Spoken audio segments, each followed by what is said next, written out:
with pace this time, fires a strike. Count even at 1-1.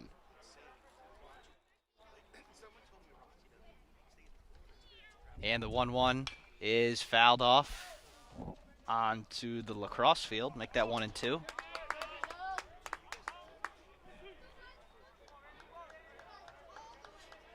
McVeigh looking for his second consecutive strikeout to start the game. Fires fastball high. Count even 2-2 to the Saint third baseman. Fairfield wearing their black uniforms with the red trim. McVeigh fires, pop foul again, while the Saints in their yellow uniforms this time with green numbers, gray pants. Yeah, Ryan, it seems like Siena's very late on a lot of these McVeigh pitches here. Their foul-offs have been pretty late. We'll see if he can try and get one by him here. The 2-2 is just high. Make that a full count.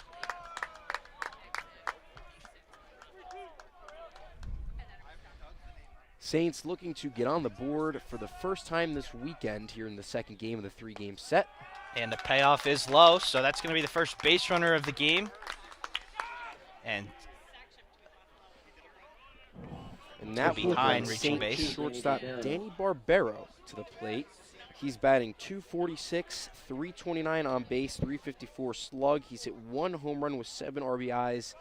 The shortstop is a freshman for the Saints. Now he's lining up really close to the plate there as Heen leads off first.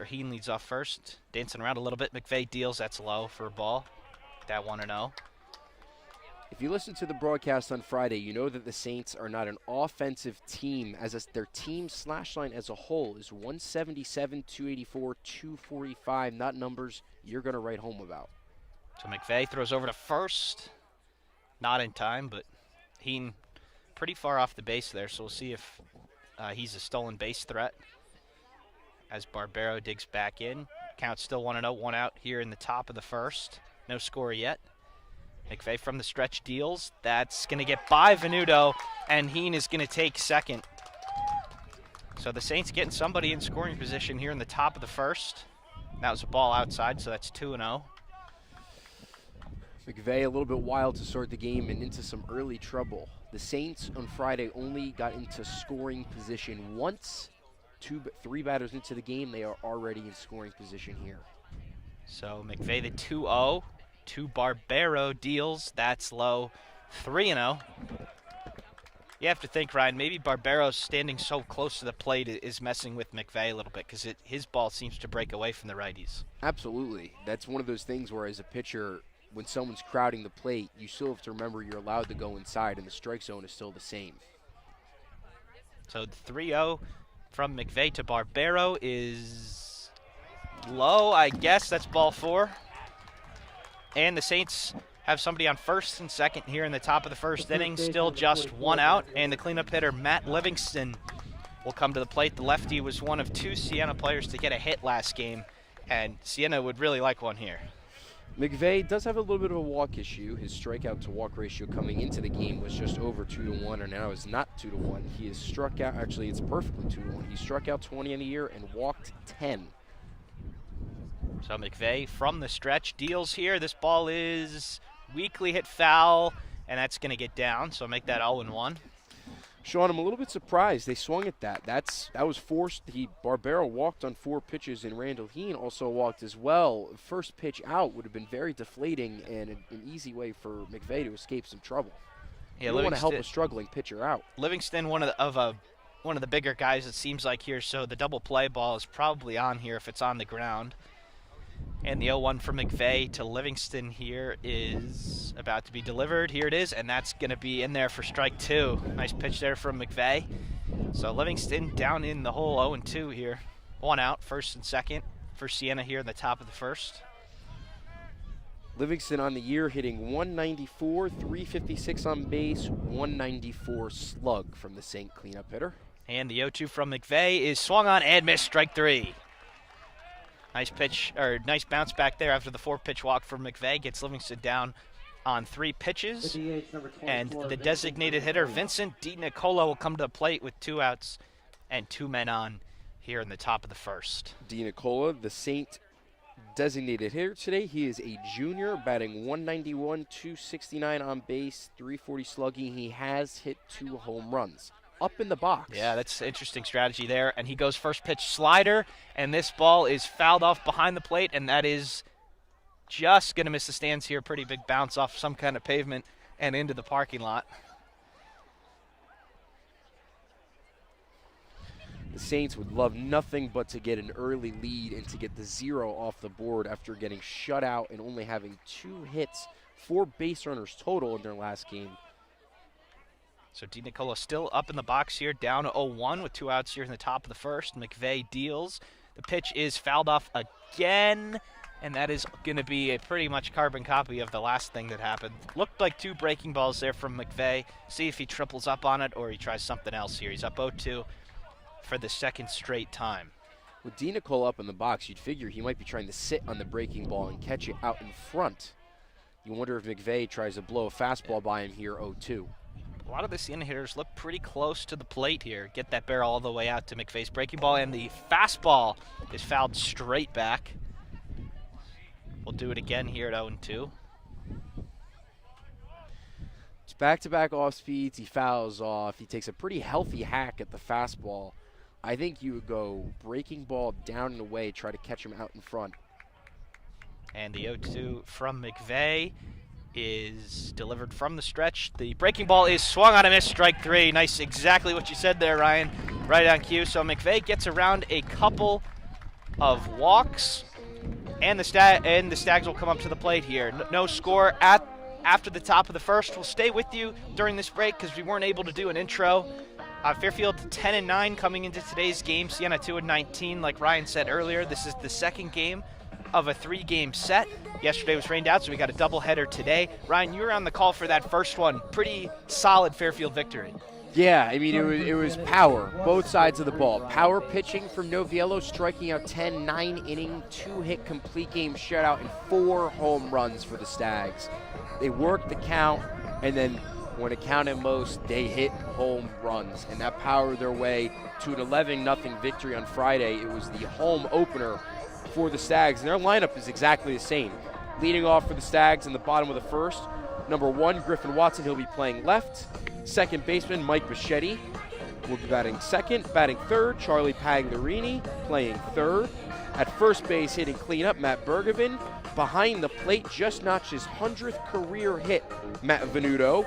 Batting sixth, the shortstop, Noah Lucier. Designated hitter, Mike Handel. Batting eighth in right field, Matt Buchero. And batting ninth for the Stags, he hit a home run last game, center fielder Ryan Strollo. And the rest of the Siena starting lineup, Vincent Castronovo, who's batting sixth in right. Willie Schwark is catching behind the plate. Donovan Montgomery, good to see him back in left field after he was removed from last game after getting hit in the head by a pitch. And after batting leadoff last game, down at 9, center fielder Sean Camacho. In the top of the order, 3 strikeouts, 2 walks from Aiden Stewart, Randall Heen, Danny Barbero, Matt Livingston, and Vincent DiNicola. So Ryan Bates will get the ball for the Saints, and he will face the left fielder for the Stags, Griffin Watson. He hits from the right side. Bates, a true freshman, Ryan. He's done pretty well this year. Obviously, a freshman taking the number 2 ball for the Saints here. Got to be impressive under some circumstances. Absolutely. Bates is responsible for one of their 2 wins as he throws a fastball. That ball is high, 1-0. Bates has a 7.36 ERA, record 1-3, thrown 25 2/3 innings, given up 35 hits. Walks are an issue for the freshman. As right on cue, he's down 2-0 to Griffin Watson here, the leadoff for the Stags. Bates has only given up 1 home run, kept the ball in the yard, given up 34 hits. And the 2-0 is bounced to the plate. That's 3-0. So Bates struggling to find his groove here early on. His delivery a little bit unorthodox. Looks like he hides it a little bit longer. Bates is a 6'2", 219-pound freshman from Cohoes, New York. He went to Shaker High School. And the 3-0 is in there for a strike, so that's 3-1. And the 3-1 is high and tight. That's a leadoff walk for the Stags. So right on cue with his walking, issues a walk to the first player. So the second player up will be the Stags' second baseman, number 2, Mike Bichetti. And reading Mike Bichetti's numbers is like a video game. Batting .402 in the year, .467 on base, .707 slug, hit his 6th home run last year, and the pickoff attempt is going to go away. The pickoff attempt to first goes all the way to the warning track, so Watson will stroll to second, and the Stags have a base runner in scoring position already here in the bottom of the first. We saw that on Friday. The Stags were very aggressive on the base paths, looking to steal bases and cause more stress for the Saint pitchers. And Bates, as someone who struggles to throw strikes sometimes, just having a base runner who is a threat to go is going to be a really big distraction. You see it all the way up at the top level, too. Some pitchers just aren't the same with runners on. And the first pitch is in there for a strike. So Bichetti down 0-1 here, no outs. In the bottom of the first, Siena got a couple walks, but were eventually retired by Colin McVeigh, and Fairfield got a leadoff walk, and then a pickoff error has Watson at second. Here's the 0-1 is a pretty good-looking breaking ball here, but that's going to miss for a ball. Siena bench didn't like that a whole lot.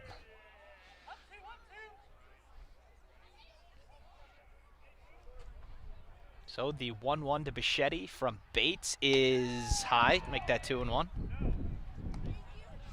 This vaunted Stags lineup, as a team coming into the game, is hitting a .311, getting on .413, slugging .530. They've hit 32 home runs, and they take their walks, having 104 walks as a team. And the breaking ball in there for a strike. Nicely done there from Bates. That's 2-2 now on Bichetti. And adding the base running threat that we've seen from Watson on top of such a strong lineup, it is very stressful for the pitcher on all fronts to deal with this Stags lineup. Second baseman shaded towards second, so there's a big hole, and Bichetti singles up the middle. That's a base hit. Watson is going to come home. The throw is going to come to the plate, and it's not going to be in time, so Fairfield takes the lead. Nice piece of hitting there by Bichetti, just kind of punching that thing into center field, and the Stags take a 1-0 lead, a walk, a stolen base off the air on the pickoff attempt, and a pretty solid single there from Bichetti has the Stags up 1-0. Yeah, there was a liner in the center field. Camacho's throw was cut off by Livingston, but with Watson's speed, he was scoring easily. Nice dive in. The throw was not in time. Stags up immediately 1-0. So Charlie Pagliarini comes to the dish, and he takes a ball high. Pagliarini had a pretty special day this week, Ryan. 5 for 6, 2 triples, a cycle. The only bad thing about that was that Fairfield lost the game to Central Connecticut, but he's been a mainstay in this lineup for years, and that's why he's in the 3-hole. Yeah, he's not only the best hitter on this team, but he might be the best hitter in the MAC. Charlie Pagliarini, when you look at the MAC leaderboards, he's leading at a lot of them. And on Friday, while the rest of the Stags said it was an uncharacteristic performance for him, you know he's looking to bounce back today. Yeah, I mean, Fairfield won pretty handily on Friday, but he didn't get a hit, and that's pretty rare for somebody like Pagliarini. We've got a mound visit here with the third baseman as the ball was up, so that's 2-0 to Pagliarini. Looks like Bates is getting a couple words from his third baseman here. Randall Heen also did that last game, too. Try to settle down the young freshman early in the game, only down 1, do some damage control. Like we said, the Saints team doesn't score a lot of runs. Run prevention is paramount for the Saints' blueprint. And the 2-0 is fouled right over our heads and catches a tree and goes into the creek. Pretty close to hitting a car there, but he was able to get away with that. It's 2-1 on Pagliarini now. Bates looks at Bichetti at first. Still no outs here in the bottom of the first, and there's the throw over. Bichetti's back in time. Bates, pretty solid pickoff move, even though he did have an error, but looks like he's a pretty solid move. So back to the plate here, 2-1 on Pagliarini. Fairfield up 1-0 here in the bottom of the first. Nope, we're going to throw over to first again. And like last time, Bichetti's back in there safe. Mike Handel was picked off last game, so they have had success going to the pickoff move before, looking to catch the Stags sleeping, especially as you know they're going to be aggressive on the base paths. So the infielder's slightly shaded towards the pull side for Pagliarini, and the fastball is in there for a strike, 2-2. Looks like the mound visit from Randall Heen has settled Bates down a little bit, come back firing back-to-back strikes. So the 2-2 from Bates to Pagliarini here with Bichetti leading off first is ripped foul into the field hockey field. Looked like a heater right there from Bates, and Pagliarini just staying alive. The Saints have shifted Pagliarini in the infield. The third baseman, Randall Heen, is more in the 5-6 hole. Shortstop playing just to the left of the second base bag. And they're going to throw over to Bichetti again. He's back in there. Outfielders, though, Ryan, pretty straight up, if you think about it. Maybe left fielder's a little towards left center, but the other two in pretty normal spots here. And the 2-2 from base to Pagliarini is popped up. Looks like he's going to have a play at this one, and he makes the play for the first out for Siena. Bichetti will retreat to first. So coming to the plate now for the Stags is the first baseman, Matt Berghaven. The first baseman, number 24. Berghaven last game started the scoring in the first inning with an RBI double, and he was on base quite a few times for the Stags. Berghaven does have power, and he's a good hitter, hitting .339 on the year, .430 on base, .565 slug. 3 home runs and 20 RBIs from the Stags' first baseman. And the first pitch is down for ball 1, so 1-0 to Berghaven, with Bichetti leading off first. Fairfield leading 1-0 here in the bottom of the first with 1 down. The infielder shaded towards the pull side here for the first baseman for the Stags. The fastball's up. Now it's 2-0. Getting the signs from the head coach down at third. Little bit of a windy day here, Ryan. It looks like it's blowing from left to right pretty handily here, and the 2-0 is buzzing the tower a little bit there, 3-0. Yeah, and this is a lineup where if they hit the ball in the air with power, the wind can take it out. And the wind, as we've seen, it blew my scorebook off the desk earlier, is coming really hard from back to front, home plate out. And the 3-0's in there for a strike, so Bates gets back in the count a little bit here. 3-1, 1 out here in the bottom of the first, 1-0 Fairfield. Bichetti leads off first. Not a very big lead, even though he's being held on. And the 3-1 here is hit high in the air. Looks like it's shallow center. The wind is blowing this one. This is going to be hard to catch, and the right fielder is going to make the catch. So that one moved a lot in the air. Looked like the center fielder was going to get it, but it went all the way over to the right fielder. So that is out number 2. Bichetti was almost all the way at second base there, but he is able to get back to first. That's where the wind's going to be a factor. Those pop-ups where that ball started left of the second base bag, and it looked like the center fielder Camacho was under it, and it blew all the way to Castronovo. Those pop-ups, which normally might be easy on a normal day, are going to be really, really challenging on a windy day like today. So Bates throws to Venuto for a swing and a miss. That's strike 1. 0-1 here, 2 outs in the bottom of the first. Venuto, the catcher for the Stags. And looks like there's another ball on the field here, so they're going to stop play. Not sure how that got there. Maybe Lacrosse is practicing on Rafferty and Yeah. fired one high of the net. Yeah, It doesn't appear to be a baseball. yeah, it's too far away for us to tell. Yeah, it looks like they're going to toss it back over there, so it is a lacrosse ball. But we're back to the action here. Venuto down 0-1. Bichetti leads off first, and they're going to throw back to him, and he's going to be back in there. His lead is not very big. No, and they're putting a lot of tension at him over for first base. So the shortstop's shaded slightly to the left of second base here as Bates ready to deal to Venuto. The ball's ripped into right field. That's a base hit. Bichetti's going to round second, and he's going to stop. And that's a base hit for Matt Venuto right through the shift.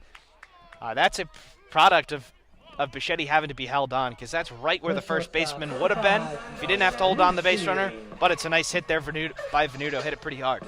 He did. He recorded his 100th hit earlier in the week, and he doesn't want to stop at 100. He wants to keep going. He hit that ball really hard. Castronova played it well, and a solid throw. It holds Bichetti at second. Not to mention, you never want to make the first or third out of the inning at third base. So Noah Lucier, the shortstop, comes to the plate, and the breaking ball is up. That's ball 1. So first and second here with 2 outs. We'll see if the Stags can push another one across here. Bates' pitch count is certainly high here in the first inning, and with a doubleheader in mind, that is going to be something to note.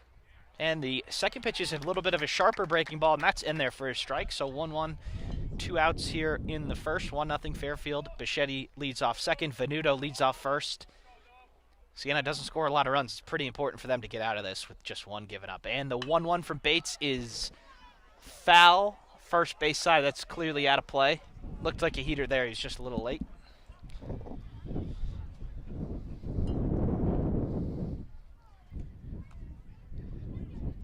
And the 1-2 here. Bates not really thinking about the base runners at all here. Livingston not holding Venuto on first. And the 1-2 is a breaking ball, that's fouled back off the screen. Looked like a little bit of an emergency hack there from Noah Lucier. If they're not going to hold on Bichetti, Yeah. I mean, he could run the second he starts his windup and steal third without issue. Bates clearly focused on Lucier as he should, but yeah, not really holding him on. And the 2-2's a breaking ball, and that's going to be into center field. It's a base hit. Bichetti rounds third. He's going to score pretty easily here, and Venuto will go to third, so there's a 2-out RBI single for Noah Lucier. And the Fairfield Stags take a 2-0 lead here in the first inning. So that was a good at bat from Lucier. Fouled off, stayed alive, and just fought it and looped it right over the second baseman's head. And it's the importance of launch angle, right? Making contact is good, but when you're just pounding into the ground, that's not good. And just getting under that and keeping your hands going through the zone up allows that to get in the air and drop right in over the second baseman's head. So a couple 2-out knocks gets the Stags an extra run here. 2 runs, 3 hits here in the first as the ball is to the DH, Mike Handel. He fouls that off onto the field hockey field, which is third base side of play. Handel dig it in from the left side here against Bates. He is down 0-1. Lucier leads off first. Venuto leads off third. 2 outs here in the bottom of the first. And the 0-1 from Bates is hit high in the air to right field. Looks like he's going to have a play on it. And he makes the play to end the first inning. So Fairfield does damage early. Again, 2 runs on 3 hits and just 1 error for the Saints. So after the first inning, Fairfield leads 2-0. We'll be back in a couple minutes.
And we're back here, WVOF on YouTube, Fairfield Baseball. 1 inning down, 8 to go here. I'm Sean Vowles with Ryan Canfield. Fairfield once again doing their damage early. They're up 2-0 after the first inning.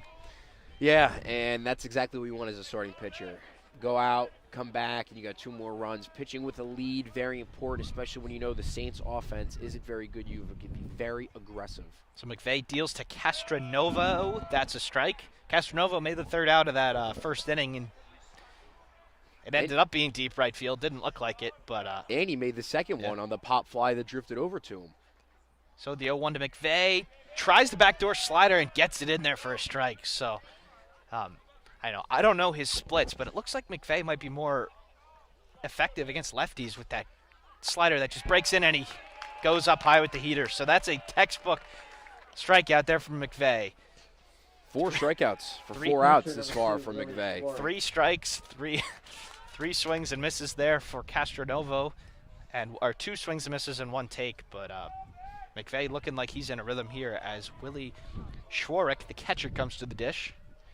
And McVeigh ready to deal. First pitch swinging. That is up in the air to right. Should be an easy play. And Bucciero makes the play for out number 2. So just like that, 2 up and 2 down for the Stags here in the top of the second. And as we mentioned, doubleheader is very important for him to be efficient. He threw a lot of pitches last innings with the 2 walks and the 3 strikeouts. To get 2 outs on 4 pitches is very big. And with no game yesterday, you think you probably have everybody in the bullpen available, minus the starter, of course, from last game, but you don't want to burn all your bullets in the first game, and the first pitch is in there for a strike. McVeigh is absolutely rolling right now. Yeah, Donovan Montgomery at the plate. He is a senior, batting 148, 299 on base, 204 slug. And the One of two ball's outside, 1-1. Saint hitters to record a hit last game, and he also got on base by getting hit by a pitch. And the 1-1 from McVeigh, that's ripped right to Bichetti, and that's the third out. That's got to be one of the fastest half innings I've ever seen. So Siena goes down 1-2-3. We'll be back in 30 seconds or so for the top of the second inning.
And we are back here, WVOF on YouTube, at the end of 1.5 innings. Fairfield leads Siena 2-0. Little issues for McVeigh here in the top of the first with a couple of walks. But, Ryan, that's going to be one of the most efficient innings we've ever seen.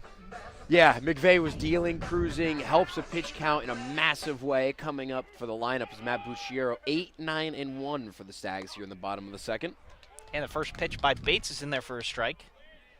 Bucciero on the year, he is their 8-hitter, and he's a freshman. He's batting .350, .458 on base percentage. And the breaking ball is hit into the hole in second. Going to be out at first for the first out. So a nice play there by Stewart, the leadoff hitter for Siena, up the middle. And Bucciero is retired for the first out of the inning. Ryan Strollo, the center fielder, will be up. Now Fairfield 2-0, bottom of the second, 1 out here, nobody on. Strollo, one of the 4 Stags to go deep against Saint pitching on Friday. Only batting .152, but he's got popped 3 home runs on the year. And the breaking ball is in there for a strike. So Strollo, you think with the way that this wind is going with the righty on the bump, this is a good chance for a hit here for Strollo. Let's get this ball in the air. Strollo's goal right here is to elevate the ball in the air and let the wind do its thing, because the wind has picked up a little bit here, and the lefty, as we've seen, has power, and it's going where the wind's going. And Bates, the 1-1 is low for a ball. Bates has tried that kind of get me over curveball for a strike. Maybe Strollo sees that coming and could do some damage. Right field, or right center here is the best hitter's lane. And the 2-1 by Bates is a nice breaking ball there, swung on and either missed or tipped, but it doesn't matter, 2-2. So Bates, 2-2, 1 out here in the bottom of the second. And the fastball is low for a ball, so we are going to be full here. 3-2. Battle of the Ryans. Ryan Bates versus Ryan Strollo. And the payoff from Bates here to Strollo is a breaking ball that is fouled off. Catcher unable to hold on.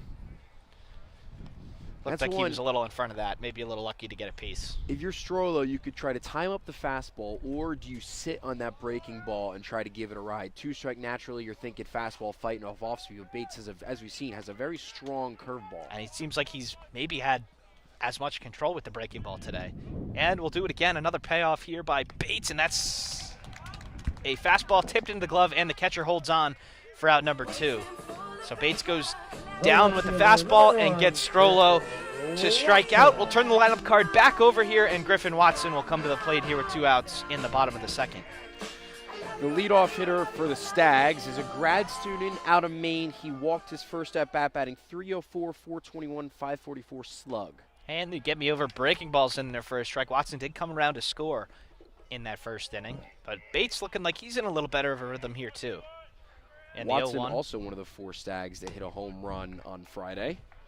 And the fastball is up and in, so that's 1-1 with two outs here in the bottom of the second. Nobody on. As Bates working a little quicker this inning, the fastball is way high. That's 2-1. Seems like a big at bat for Bates and the Saints, because if you lose Watson here, then you got to face another batter. Those could add up in the end, and with the first game of a doubleheader here, you want to get everybody out. Oh, Watson hits this one high in the air to center.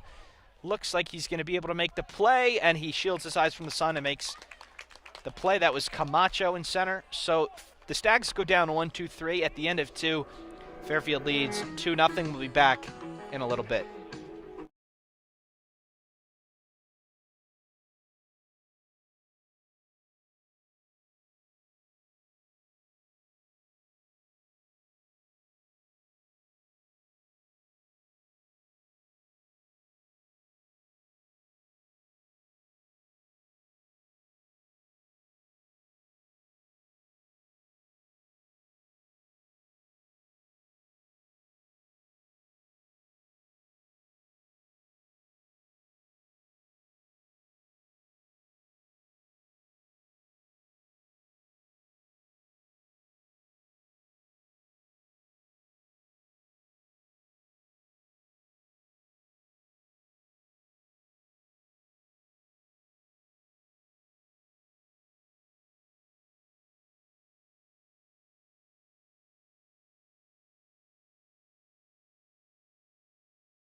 And we're back here at WVOF on YouTube. Fairfield in solid control here after 2 innings. They lead 2-0 over Siena. McVeigh, a couple issues there in the first, but great second inning. But Bates, after a shaky first inning for Siena, he turned it around too with a pretty solid 1-2-3 inning there in the second. Buckled down with a strong 1-2-3, and the man who ended last inning with the catch in center field is leading off here in the 9th spot. 9-1-2 for the Saints. Sean Camacho stepping up to the plate. So McVeigh, after a pretty good second inning, looks like fastball just away there. Looks like he may have wanted that one, but Camacho goes up 1-0 here. No outs here in the top of the third.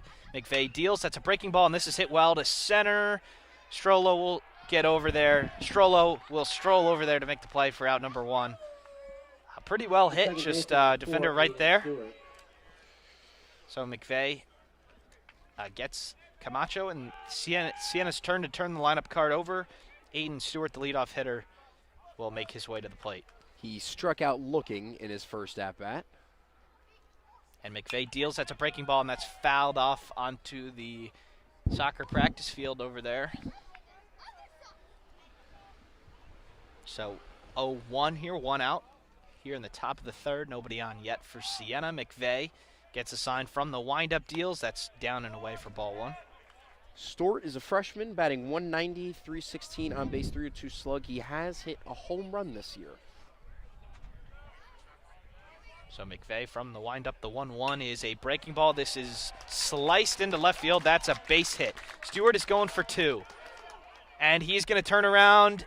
And they may have had him with the throw, but Bichetti eats it. So there's the first hit of the game for Siena. Stewart kind of corkscrews one into left.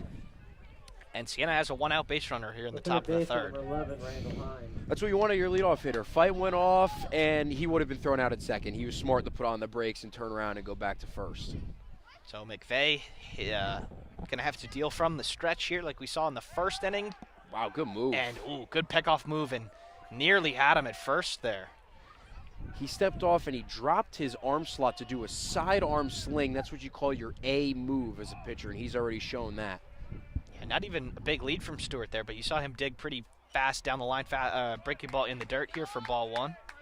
Heen worked a full count walk in his last at-bat, advanced to second on the wild pitch, but then went no further as McVeigh struck out the next 2 hitters. So Bichetti shaded up the middle. There's a big hole there. If he just rolls one into right field, Stewart could probably get to third. Now the 1-0 from McVeigh. Got him. Wow. Another great pickoff move there. The Fairfield bench thought they got him. I thought he did too. I Both of them were close. That one was really close. He definitely may have had him leaning there, but Stewart, I thought that one was closer than Yeah. the first one. So Stewart gets away with one. Another pickoff move here. He's back in there. But McVeigh, pretty solid pickoff move there. That wasn't even the A move. A move, and he still was close. But The last one he was decidedly Yeah. safe, but the one before that, I thought he was out. That was a good move for McVeigh. and another one here, and Wow. another close one. But he's back in there. From our angle, Yeah. we can see the tag on the front hip. From where the umpire's standing, he can't see the tag. Yeah. But it really does feel like Stewart's living and dying by the skin And the of his 1-0 teeth out breaking there. ball fouled off onto the lacrosse field. So 1-1 here. McVeigh able to focus on the batter and the base runner at the same time, it seems like. Gets a sign from the third base coach. And McVeigh deals a 1-1 here. Heen really close to the plate, kind of like last time. Another pickoff move here, and Bergevin doesn't hold on to the ball. I don't think he was out anyway, but It would have been a pick into it. It would have been a really nice play by Bergevin to hold up on that and apply the tag in time. so four moves is that now by McVeigh here. Just this at bat. Just this at bat, the 1-1 to Heen is another pickoff move here, That time and they they got got him. So nice pickoff move there by McVeigh. Stewart retired for the second out of the inning. It looked like that was coming, and Stewart may be a little lucky to get back in there a couple of times, but McVeigh gets him on the fifth try, was it?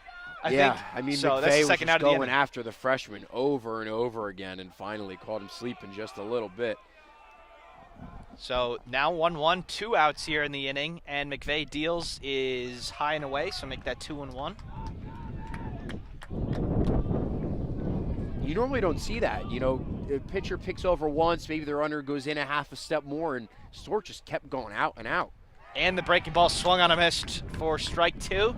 So just like that, we got 2 strikes, 2 outs here in the top of the third. Siena, their only hit was erased by a pickoff. They had a couple walks in the first inning, though, so we're not looking at a no-hitter here. But McVeigh deals the 2-2, is a heater that is fouled off.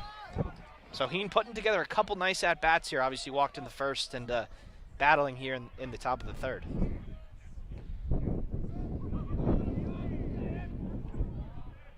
And McVeigh deals the 2-2, is way outside for ball 3.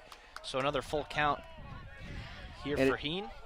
You're not feeling good right now if you're Aiden Stewart on the bench right now. It's a full count. You wonder if you're still on base, another walk, and it's another first and second situation. And the payoff is up and away. So for the second time today, Randall Heen earns himself a walk, and Danny Barbero will come to the dish here with 2 outs in the top of the third. Fairfield still leading 2-0 here, 2 outs, and now a runner on first. That pickoff move really looming large right now. You could have your 3-hitter up with 1 out and a runner in scoring position, but instead And you Danny don't. Barbero also worked a walk in his last at-bat. And him like Heen is pretty close to the plate here. And that's a fastball down and in for a strike. Nice pitch there from McVeigh. That's going to work pretty well off of his breaking ball, because it looks like it's more of that, not that tight slider that you see a lot, one of that like sweeping slider that can make some righties look pretty foolish. Here's the 0-1. Heen with a pretty sizable lead. Check on him again. This time he got back in time. Yeah, Barbero, if he's any, he really just can't get picked off here. No. You can't get 2 pickoffs in an inning, but he's not. Yeah, his lead is much shorter than it was last time. And here's the 0-1 from McVeigh. That's a fastball ripped to short, and he can't make the play. That's into left field for a base hit. So Lucier cannot dive and make the play. Even if he had caught it, it probably would have been a tough play to get the out. So Siena, a couple of 2-out base runners here as the cleanup hitter Matt Livingston comes to the dish. He struck out in the first, I believe. So McVeigh, couple 2-out base runners here. And that's the second hit of the game for Siena. Fairfield leading 2-0 here in the top of the third. 2 outs and 2 men on. Once again, pickoff move really is big. Would be bases loaded, might have scored on that hard ground ball that just was out of the reach of the outstretched Lucier. And McVeigh deals fastball fouled back. Livingston struck out in his last at-bat, the cleanup hitter, first baseman, looking to put the Saints on the board for their first time here at Alumni Field. So McVeigh getting in the sign here, dealing from the stretch with the base runners here. The 0-1 is about to be delivered. Here it is, low in the dirt for ball one. Pivotal at bat here for Matt Livingston. Turning point in the game. 2 runners on, 1 in scoring position for the second time. You got to figure out to cash in at some point here. These opportunities may not come very often. Yeah, this is a big inning for them because McVeigh looked like he was just going to mow everybody down. But here's the 1-1 that's ripped down the line, and it is foul. That saved at least 1, probably 2 runs if that somehow stays fair. But it looked like he was sitting all over that breaking ball and turned on it. And luckily for Fairfield, he turned on it enough that it was foul. So that's strike 2. So McVeigh getting away with 1 there, but 1 more pitch here. Make 1 more pitch, you're going to be out of the inning. So the 1-2, 2 outs here in the top of the third. Man on first and second for Siena. Seems like a big pitch, and McVeigh's going to step off and get another sign here. So you know he's looking inside. You don't want to throw that breaking ball on the inside. I think the backdoor slider might be the pitch here. Try to get him out in front or dot it and get him looking. And there's the pitch. This is hit into center. Strollo is there to make the play, so Fairfield gets away with a couple of base runners there. At the end of 2.5, Fairfield leads 2-0. We'll be back in about 30 seconds.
So we're back here, WVOF on YouTube. Sean Vowles and Ryan Canfield. Fairfield baseball against Siena.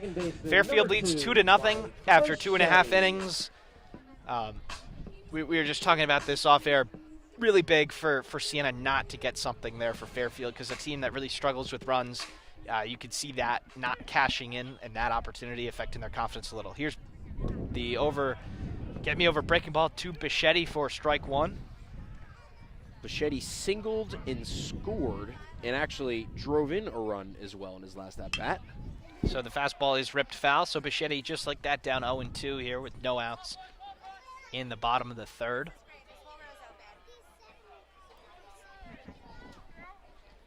Stags second baseman with the closed stance looking to get the work down 0-2. And Bichetti just gets a piece of it so to stay alive. Catcher cannot hold on, so we'll do another 0-2.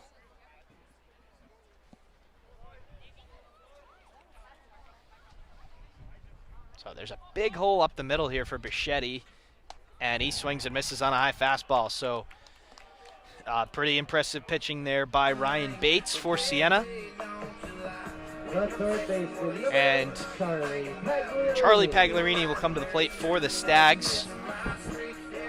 Obviously that great game last week that we already talked about, but no hits yesterday, no for 1 today, so maybe you're thinking of getting a knock here. Here's the pitch, and that's a fastball away for a ball, 1-0.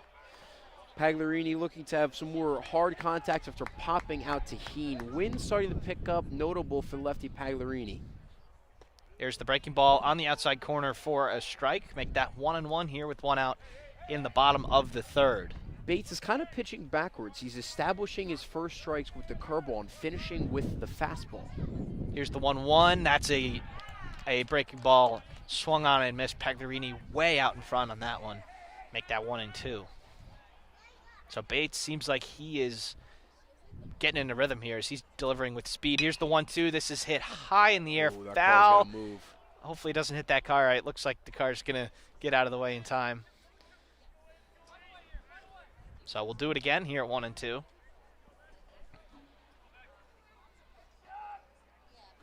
Big shift for Siena here on the infield, and there's the breaking ball that's high, 2 and 2.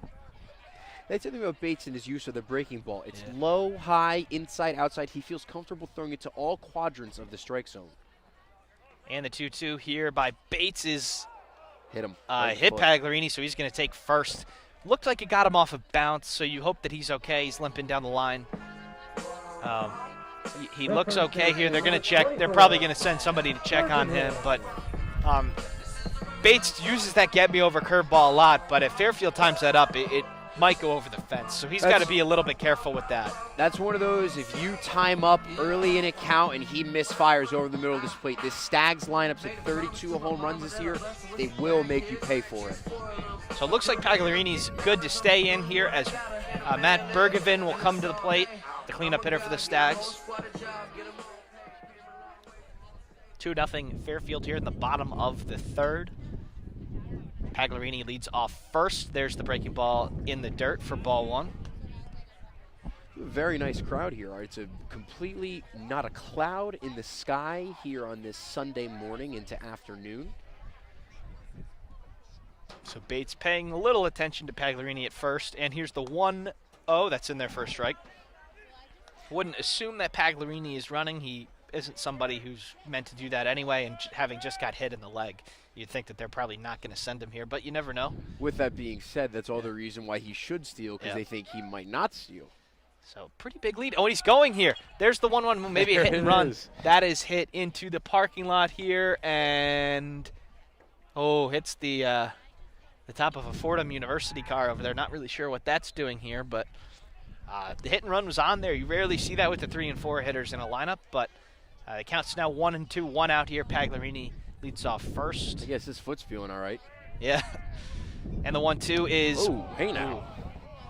Little chin music there from Bates, make that 2 and 2. Same thing last at bat against Bergevin with fastball up and in, and now if you really want to have a little gamesmanship, you drop that curveball right down and away. Yeah, he's lined up, changes eye level. Pretty close to the plate here. Maybe that was a little, and there's the pickoff move. Pagliarini back in time, but maybe that was a little get him off the plate move there from Bates. Maybe. Seems like he's pretty close. So we'll do the 2-2 here, and another pickoff move. That's how you flirted with danger a little bit, but he was able to get back in time, was Pagliarini. Pagliarini was a bigger lead there, and I'm sure that the hit and run that was on a couple plays ago when he fouled it off might be alerting them to him a little bit more. Saints are shifting, second baseman up the middle. And that's a swing and a miss, strike 3. So a nice fastball there from Bates for the second out of the inning. And the Fairfield catcher, Matt Venuto, will come to the plate. Ripped a single into right his first time up. See if he can do something again. Extended the inning last time, ended up getting another run for Fairfield across. Venuto with the single. Bergevin on that strikeout. He tried to check his swing. The fastball was high, but he went around. Venuto now. Wow, I think they got Pagliarini that time. Pagliarini very, very close to being out there at first. Yeah, that was a very good pickoff move, and Livingston with a good tag. And Livingston being a lefty first baseman, he goes right hand, right down. So the first pitch to Venuto here is outside for ball 1.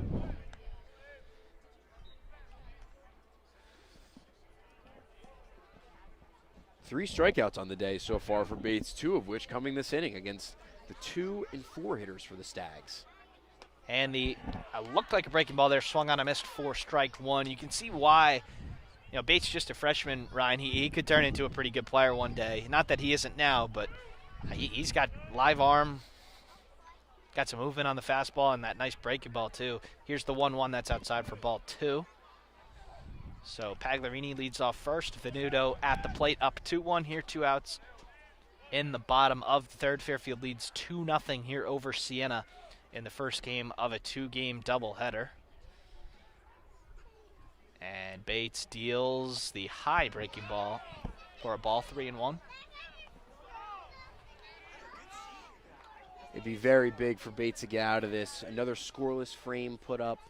Get through third of the game, only giving up 2 runs. Saints have threatened twice now. You'd really like where you are if you can get out of this for the Saints, only giving up. And there's a swing and a miss, 2. strike 2, so we'll full count. Pagliarini will be on the move. That was pitch number 59 for Bates, so if he can get through this, 60 pitches after 3 innings, not great, but not terrible either, especially Siena will probably take that. Here's the payoff. Pagliarini will be on the move here, and the 3-2 is swung on and missed by Venuto, so Bates Struck out the side.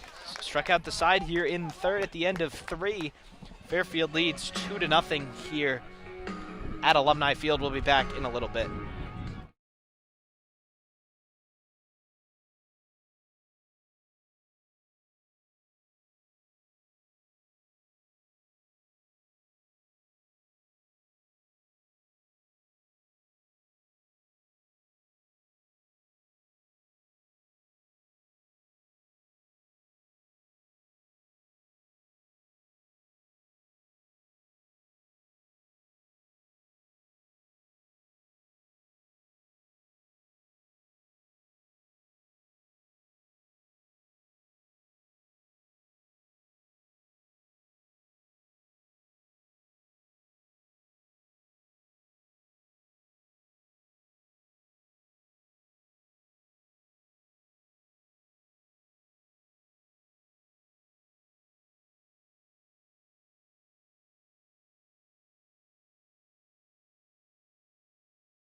And we're back here, WVOF on YouTube. Fairfield baseball.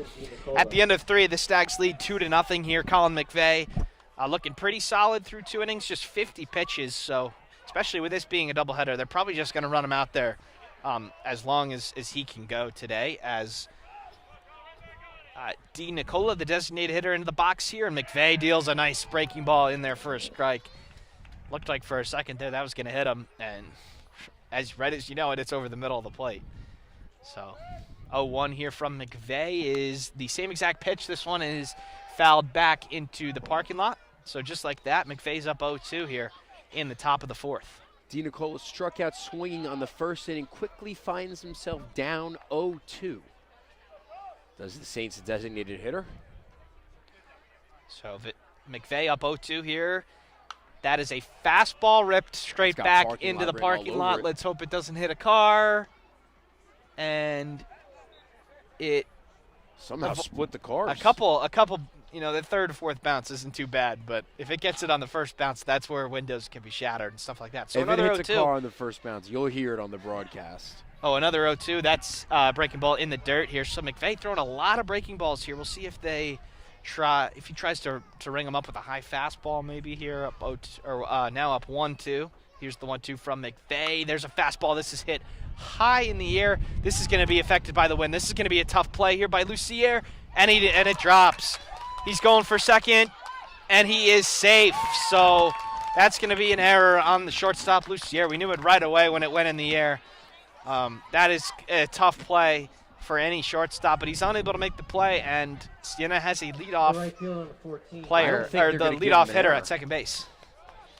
I'd be surprised if they gave him an error. That was a really tough play. You said it live. The wind literally started picking up as the ball went in the air.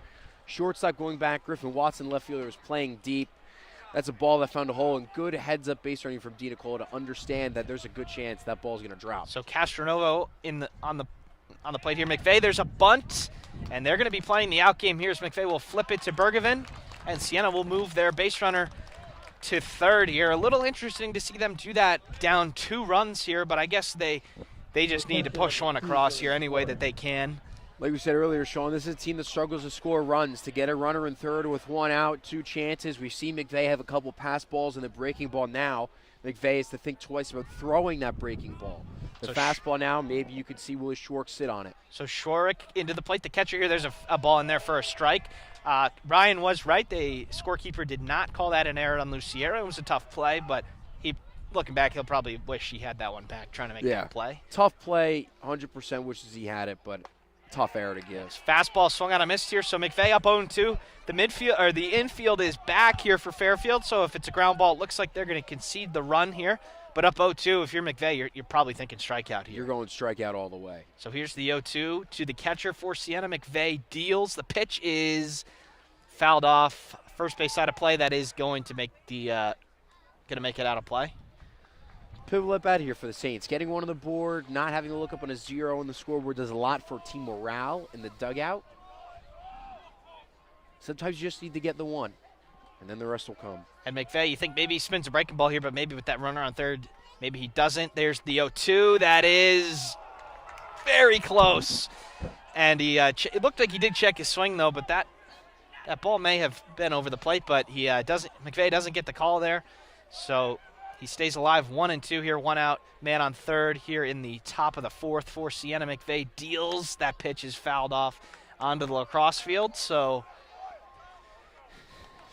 fastball, both been fouled off. I think you take a chance. You can try to go front door breaking ball and get him to look at it, or you go breaking ball down and away and trust your catcher, Venuto, to block it if need be. So here's another 1-2. McVeigh deals. That pitch is grounded slowly to third. Fouled off his foot. And he hit his foot, so it's a foul ball. It looked like it had some weird spin on it. That's not going to be fun for Schwarek right there, the Siena catcher. But as a catcher, he's probably dealt with those, once a week or something like that. But another 1-2 coming from McVeigh. When it's fouled off its foot and it rolls all the way to third base to the point where it looks like a ground ball, you know that one stung. Oh, yeah. That one stung. Schwarek, a catcher, as you said, they are incredibly tough players. Now he's got to go right back at it again. So 1-2 here. McVeigh leaning in, getting the sign. We've got a runner at third for Siena here, 1 out. Fairfield, the infield is back. The pitch is way outside. There's that outside breaking ball that you said, Ryan, and that's outside for a ball. So 2-2. Just fouled one off his foot. I think you go fastball right inside, in on the hands, and make him turn and plant on that foot. So try to go for the swing and miss if you're McVeigh. Here's the 2-2 from McVeigh. Was up 0-2, and then a couple of foul balls and balls. Here's the pitch. This is grounded to third. Siena's going to score a run, but Pagliarini is going to make the play at first. So it looks like both teams are pretty content with that as Siena puts up their first run of the series on the board. And Fairfield still leading 2-1 here with 2 outs in the top of the fourth inning.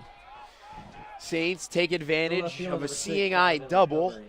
Bunt him over, a little small ball, bring him in, ground ball. Pagliarini didn't really have a play at home. Schwarek did his job, really good at bat, fouling pitches off. There's a high up and in fastball for a ball here by McVeigh. So we've got a Donovan Montgomery, the left fielder, at the plate here with nobody on and 2 outs. To Bichetti last time up, the second baseman. So the front door breaking ball is not front door enough. That's a ball 2-0. And McVeigh deals. The fastball is in there for a strike. Nice pitch there by the Fairfield pitcher.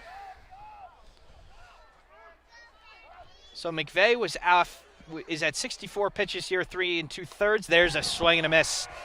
Fastball, Montgomery super late on that. So 2-2, 2 outs here in the top of the fourth. That was pitch number 65 there for McVeigh, so not terrible. And the 2-2 by McVeigh. This is hit high in the air to center. Strollo is underneath it, checking the wind, and he makes the play for the third out. So Siena gets a little bit of traffic on the bases, and they're able to push across their first run of the series. After 3.5, Fairfield leads 2-1. We'll be back after this.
And we're back here, WVOF on YouTube. Sean Vowles and Ryan Canfield. Fairfield looked like they're in control, but Siena pushed across a much-needed run there in the top of the fourth.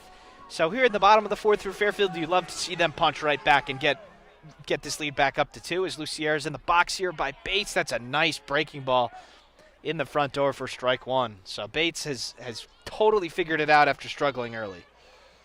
Crucial shutdown inning for Siena. A little small ball gets a run across the plate.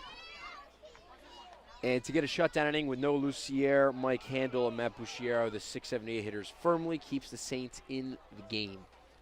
So the fastball was inside, so 1-1. Here's the 1-1, and that is fouled off, sliced into the lacrosse field. So Bates up on Lucierre here, 1-2, nobody out here in the bottom of the fourth. Fairfield still leads 2-1. Here's the pitch. This is it. High in the air to left. Montgomery is there to make the play for the first out. So we keep saying it, Ryan, that we think the balls are blowing out here, but it seems like they might be dying a little bit. I'm not quite sure. If you hit it to right field, it should give a little bit. But if you hit it to left, it's going to be fighting you. Yeah. Especially on those high pops, it's going to go blow back in towards center field. This wind 100% favors the lefties today. So up at the plate is a lefty for Fairfield here. It'll be Mike Handel, the DH, takes a strike on the first pitch. So 1 out here, nobody on, bottom of the fourth.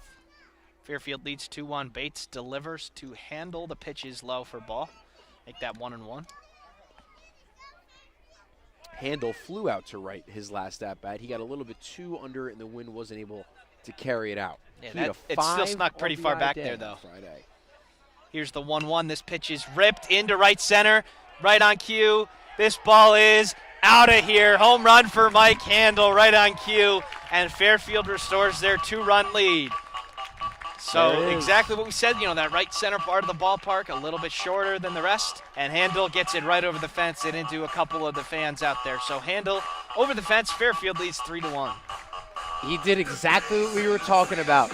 Hit a ball hard, out to right field. He had a nice line drive, and I don't think he really needed to win, to be honest with you, Sean. I think he got all out. That did not get very high. You see the flag up there, did not get over the townhouses back there either. So a nice hit by Handel. That had some serious exit velo on it, and just like that, Fairfield is back, restores their 2-run lead here as they lead 3-1 as Bucciero takes a strike.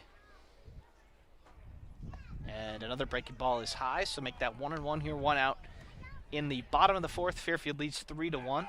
That homer by Handel was the 4th hit of the game for the Stags. And Handel's 3rd homer of the season. There's a breaking ball in there for a strike, so Mike Handel's having himself a series. 5 RBIs game 1, starts off game 2, hits a home run right over the right center fence. And the 1-2, this pitch is an emergency hack foul here by Bucciero. So Bates, it's just 71 pitches in 3 1/3. So maybe they can get him out after 5. That would be pretty big, being that there's another 9 innings to play in the afternoon here. There's another foul ball by Bucciero here on the heater. So 1-2 here, 1 out in the bottom of the fourth. Fairfield leads 3-1 here in front of a pretty packed crowd here at Alumni Field, and a couple of fans in the outfield as well. Here's the 1-2 that is bounced foul. So we'll do it again. Bucciero in his first at-bat grounded out to second base. Stag right fielder on the year is a freshman, as we said earlier. Here's the pitch, another foul ball by Bucciero. He's putting, these are the types of at-bats that even if they do end up in it as an out, they really mean a lot, because you make him throw 4 or 5 more pitches, and absolutely, that could get him out an inning early. This is a professional at-bat. And here's the 1-2 again for Bucciero, and he swings at the worst pitch that he saw, and they're going to get him out at first on the bouncer. So maybe we said that a little prematurely, but still, point stand. That's a still very good pitches. at-bat. 6, 7, 8 pitches at-bat, and you know what? His pitch selection wasn't great there on the last one, but he made the pitcher work. More high-stress pitches. We just saw it, right? They score a run. Fairfield comes back, gets a run on the board. The mental fortitude for Bates is challenging in at-bats like that. So Strolla lays down a bunt here. This is going to be a play by the pitcher. Bates throws to first. That is a nice play by Bates. as the Stags do push one across here on the solo homer by Mike Handel, but Bates gets the other 3 batters that he faces out. So at the end of 4, Fairfield leads 3-1. We'll be back in a little bit here on WVOF.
And we're back here on WVOF for the top of the 5th inning. A little bit of a change here for the Sags. Nick Storino is taking over for Griffin Watson in left field. That'll slot him into the leadoff spot. McVeigh, still on the bump here, really windy. The viewers can probably hear it. This is blowing right at us now, so this is a different wind than before as McVeigh deals. That's in there for a strike to the 9-hitter for the Saints, Sean Camacho. And there's a check swing that he did not go, so that's going to be 1-1. Apologies for the audio as the wind picks up. That was one of the stronger gusts we've had all day. Yeah. Well, here's the 1-1 by McVeigh, swing and a miss, or fouled off. It doesn't really matter in the grand scheme of things. It'll be 1-2 either way. So nobody out here in the top of the 5th. Fairfield leads 3-1 on the Handel homer there in the bottom of the 4th. So McVeigh deals the 1-2 here. That is a check swing, and he did not go. So that'll make it 2-2. Camacho clearly out in front of the breaking ball. Do you try to go backdoor again to the lefty, or do you just pump a fastball up right by him? Hey, you've seen a lot of breaking balls, so I think you'd probably bring him up with the heater here. Here you go by McVeigh. Gets him looking, maybe a change up there or something on the outside corner. So pretty nicely done there by McVeigh, as that was the 70th pitch that he delivered, and that was his 5th strikeout of the game. So way to start out the inning there from McVeigh. You get your lead, you push a run across. The best thing that you can do is get the bats right back up. Here's the first pitch to Stewart. That's fouled off. So Stewart is 3rd time around the order here for McVeigh. We'll see how he can fare. And the pitch is in the dirt for a ball, so make that 1-1. Stewart is 1 for 2 on the day, Brian, but remember last time that hit was erased with a pickoff. He had a little bit of adventure out there on first base. 5 pickoff attempts. The 5th one finally got the freshman back into the dugout. Here's the 1-1 by McVeigh, and the heater swung on and missed. It seems like his heater really, really plays off of his slider rather than the other way around, like we see in the major leagues. But here's the 1-2 from McVeigh to Stewart. And McVeigh deals. That pitch is nubbed slowly to 3rd. Pagliarini bobbles, and he is safe. So that bobble clearly costing Pagliarini in the end. It was very slow hit. Pagliarini came from 3rd in front of the shortstop Lucier to get it. Which it you're was supposed to do. On the hands. He fought off Pagliarini as he should. As Sean just said, the right play, aggressive. We just couldn't get the hands on it. Stewart runs well, and he's back on first base. So this will be interesting to see. So Courier is out of the dugout here, the Fairfield coach, possibly. I think he's upset about the call. Yeah. That was a pretty bang play at first. Yeah, it's probably worth asking. There's no challenging or anything like that. But he is asking about maybe a doesn't look like anything's going to happen from that. I think he was just trying to get on the same page as to why the runner was safe instead of out. Pagliarini is a strong arm, almost nullified the bobble, but Stewart. So we'll do it again here with one out and Stewart on first. Different inning, though, as Randall Heen digs in for Siena. One out here. Stewart on first. Look at his lead. It's about 2 steps. He's not getting picked off again. Here's a bunt, and it's a good one by Heen. McVeigh goes to first, and he is out. Wow. So the Siena fans to our left here not very thrilled with that one, but a nice play by McVeigh here. Nice throw. A nice play by Bergevin at first for the second out of the inning, but Siena does get somebody into scoring position. It's funny because I actually thought that Stewart was out, and I thought that Heen was safe. Yep. So they flip-flopped. There was no one covering second if McVeigh wanted to go to there on the bunt, but another sac bunt puts a man on second with 2 outs. So the 3-hitter, Danny Barbero, the shortstop, is up here for Siena, and there's a front door breaking ball in there for a strike. Nicely done there by Colin McVeigh. So he's up 0-1 here, 2 outs in the top of the 5th, and Aiden Stewart leads off second. Bichetti shaded up the middle here with the righty, but everyone else in their pretty normal spots. If you're Aiden Stewart, you're very happy to be off first base. And there's a slider way outside. Venuto nicely keeps it in front nicely there as we're 1-1 here. The thing that's impressing most about McVeigh is I don't think he has his A stuff today. He struggled with his breaking ball command. He's really only working with one pitch, and he's grinding through at-bats and getting key outs. So here's the 1-1 from McVeigh. 2 outs here in the top of the 5th. This ball is ripped into left field. That is just foul. Wow. That is just foul. And I thought it was foul, but the fans were cheering as if it was fair. But that is a run-saving foul ball there from the Stags. We had one earlier with one hooked down the right field line. This was hooked down the left field line, going against the wind, too. And there's strike 2 against Danny Barbero, and McVeigh is 1 pitch away from getting out of this inning, just like that. That certainly would have been a run if that was fair, and that was awfully close, Sean. So here's the 1-2 from McVeigh to Barbero. McVeigh checks on the runner at second. Here's the pitch. This is hit well into right field. Bucciero's coming over, and this is foul. That was a wind-aided slicer there that made its way into the gravel that is our warning track here at Alumni Field. But a couple of hard hit balls here by Barbero.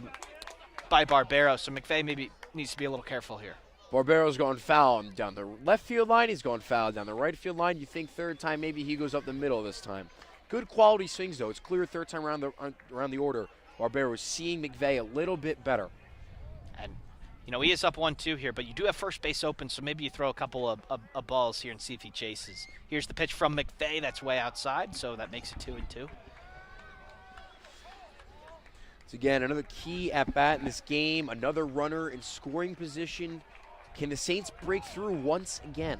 Siena doesn't seem like a team that really is built off of power, so they're going to have to take their runs here and there when they get them. But here's a 2-2 by McVeigh. 1 pitch, and we're out of the inning here. Another slider way outside, so the count is full. So tries to get him to chase. Barbero stays pretty locked in and doesn't swing at those breaking balls, which were pretty far outside, but full count here. 2 outs in the top of the 5th, runner on second. See if McVeigh can make a pitch here. Here's the payoff. Takes a look at second, and he delivers it, and he gets him on the front door breaking ball swinging. And that was a big pitch by McVeigh. So at the end of 4.5, the Fairfield Stags lead Siena 3-1 here on WVOF on YouTube. We'll be back in a little bit.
So we're back here on WVOF on YouTube.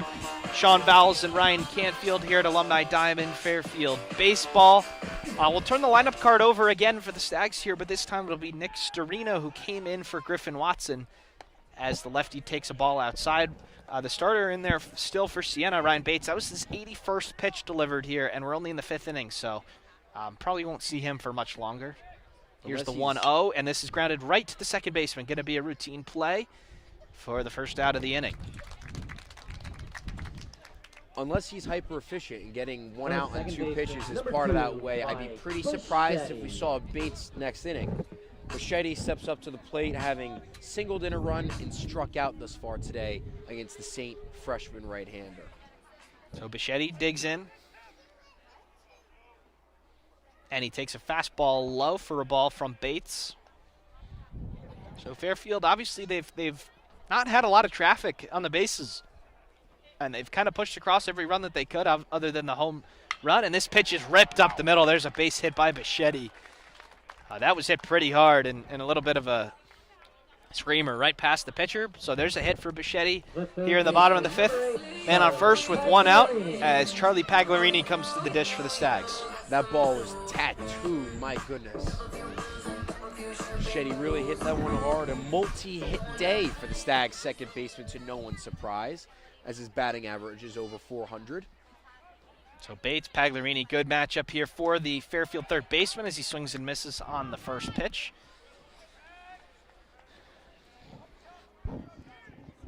Feels like it's only a matter of time before Pagliarini runs in the one here.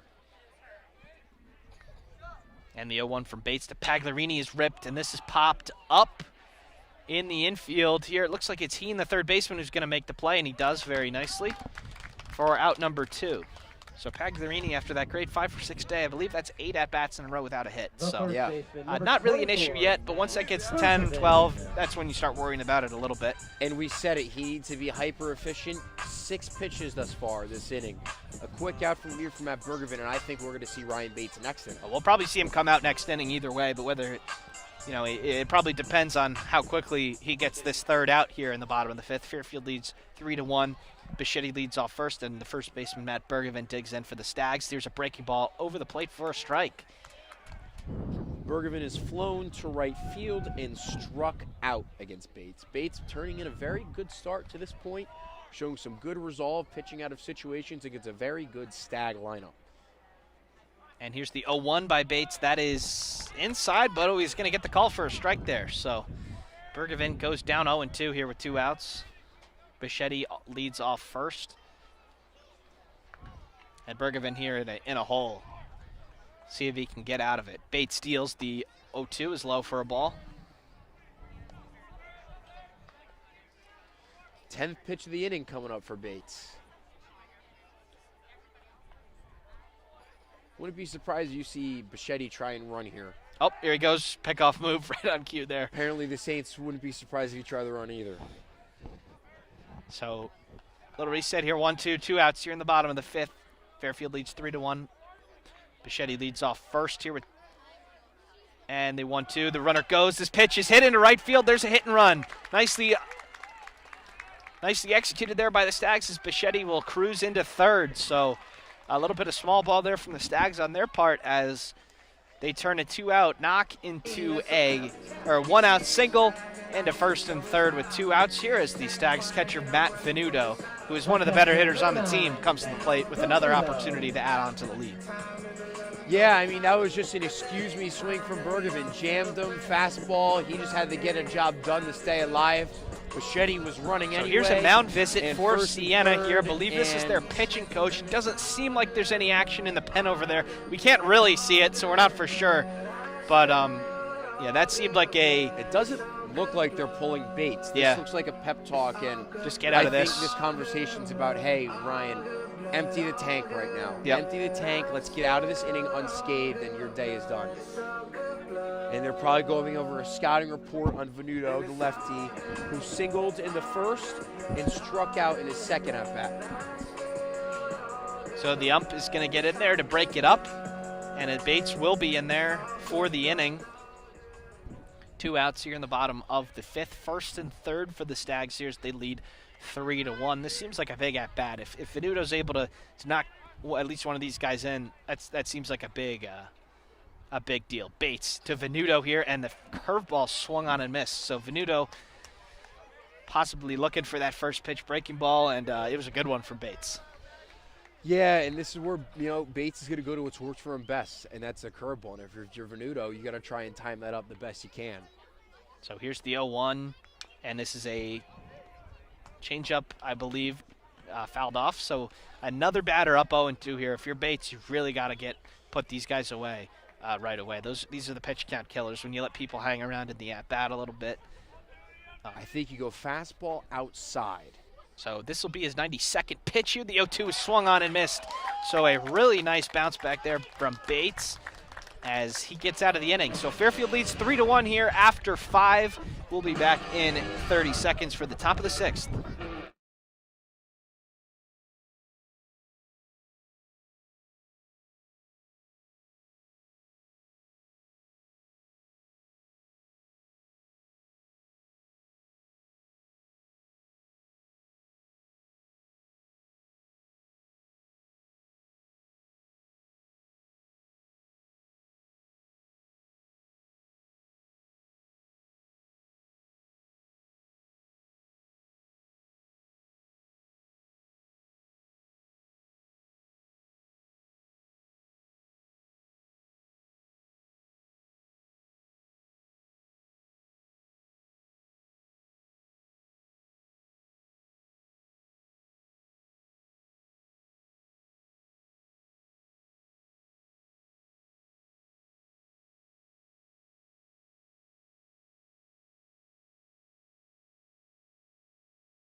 And we're back here, WVOF on YouTube from the Alumni Diamond at Fairfield University.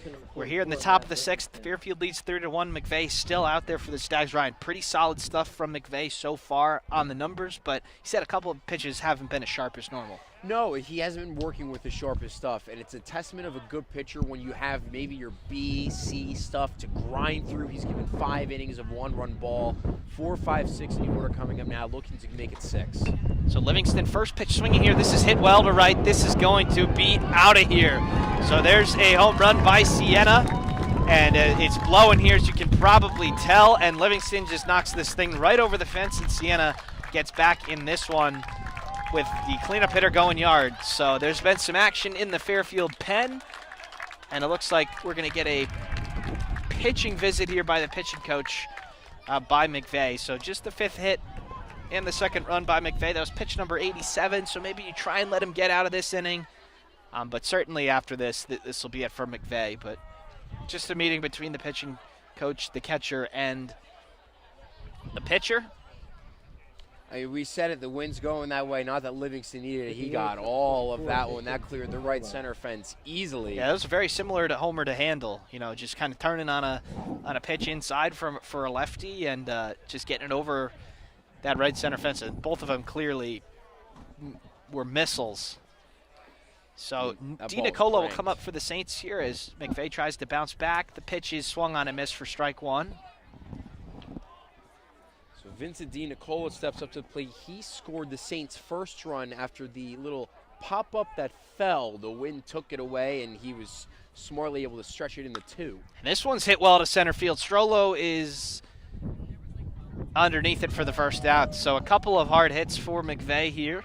There's been some action in the Fairfield pen. We'll see if they make the move now or let him try and get out of the inning. But with how hard that ball was hit, I know it was an out, but we're starting to see some louder contact here. I would think one more batter on and on base, and he'll probably get pulled. But here is Castronovo, the right fielder for Siena. First pitch swinging. This is fouled off right over our heads. Livingston's home run was his first of the year for the senior. And just the 9th homer for Siena this year. So he obviously looks like someone who's more likely to get it. Nice lefty swing, bigger guy, but yeah, Siena offense has been struggling this year, but they're right in this game here. Here's the 0-2 or 0-1. This is ripped into right field. It's a very nice play. And he calls him out.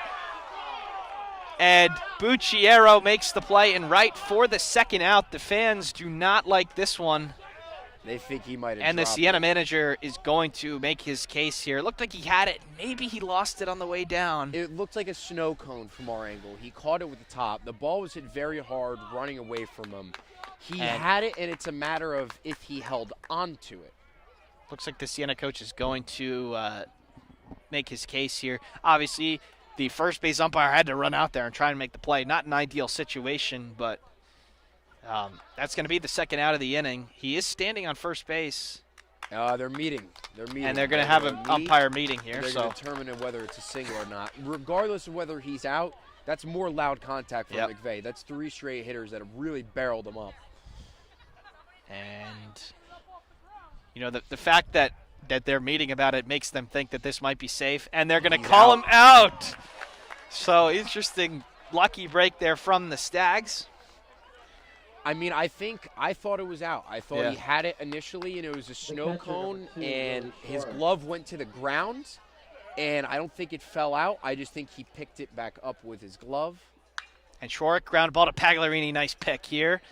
And Pagliarini fires to first, and that'll end the inning. So a couple of big, hard hits by Siena, but only one over the fence. So Fairfield leads 3-2 after 5.5. We'll be back in 30 seconds for the bottom of the 6th.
So we're back here, WVOF on YouTube for the bottom of the 6th. Bates still in there for the Saints, but Ryan, we got some action in the Siena bullpen. This pitch is hit well by Lucier to deep right. This ball is going to be out of here. So Fairfield gets their 2-run lead back. A first pitch of the inning. Noah Lucier puts it over that right center fence for the 3rd homer of the game, 2nd one for the Stags, and Fairfield back in front 4-2. We said it. I mean, you hit the ball hard. Lucier is a righty, but he got all of that one. The wind took it out, and wow, just get that run right back. 4-2. It's a bounce back inning, right? You never want to feel Siena like that they have a chance to come back when you respond so forcibly like Mike Handel did, and now Lucier. So Mike Handel will come to the plate, one of the other guys who had a homer off of Bates, and looks like Siena's going to let him go here. Maybe not enough time for their reliever to get ready, but here's the pitch. They have no one up in the pen right now. So Handel squares to bunt but pulls it away for ball 1, so nobody out here in the bottom of the 6th. Fairfield leads 4-2 after the Noah Lucier home run into the right field. Well, I guess there's no seats out there, but out of the ballpark in right field as the breaking ball from Bates is in there for a strike. Handel trying to go back-to-back. And that Lucier. pitch is outside for a ball, so 2-1.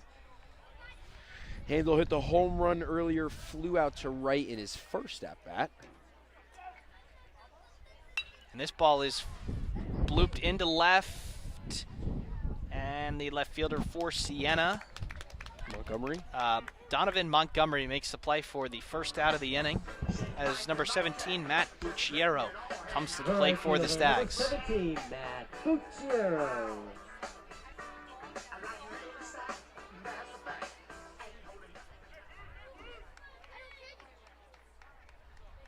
And the pitch by Bates is a breaking ball fouled off. Bucciero 0 for 2 on the day with a ground to a second, and he struck out after working the count with 3 or 4 consecutive foul balls. So we've got a piece of paper flying around, and that ball came on the field after hitting off the wall, so a little bit of a delay, but we're back underway here. Bates, the 0-1, is down and away for ball 1, sorry. 1 ball, 1 strike, 1 out here in the bottom of the 6th. Nobody on for Bucciero. Fairfield leads 4-2. Big hole up the middle here for the Stags right fielder, and the pitch is swung on a miss for strike 2.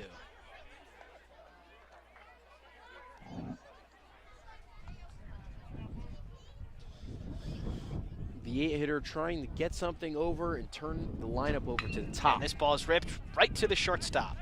He fires to first, and it's a nice pick there by Livingston on the throw from Barbero, and that's the second out of the inning.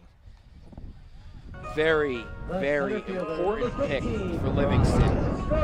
2 outs with no one on is way, way better than 1 on, 1 out, especially with the 9-hitter coming up, Strollo. You'd love for Bates not to have to face the top of the Stag order again.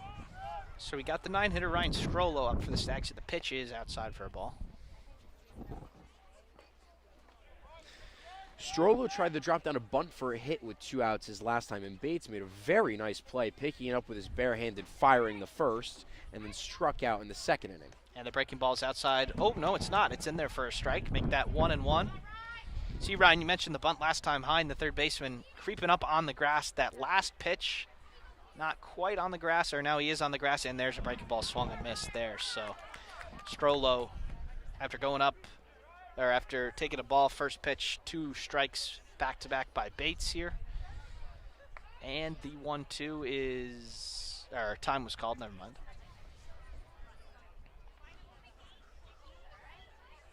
And the 1-2 here, 2 outs, and this pitch is low, so nice take there by Strollo. Fairfield leading 4-2 here in the bottom of the 6th inning. Bates still out there, the starter for Siena. This is going to be pitch number 104 that he's about to deliver. And here it is. This is outside for ball 3. So Strollo, after falling behind 1-2, works the count full. And there is now action in the Siena bullpen. And Fairfield, a lot of action out there too. So we'll see if McVeigh comes back out, and Strollo rips this one into left. Montgomery backpedaling, and he makes the play for the 3rd out. So at the end of 6, Fairfield leads 4-2 on the Noah Lucier homer. We'll be back for the top of the 7th in a little bit.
And we're back here on WVOF on YouTube. Colin McVeigh is going to start this inning for the Stags. Only 93 pitches.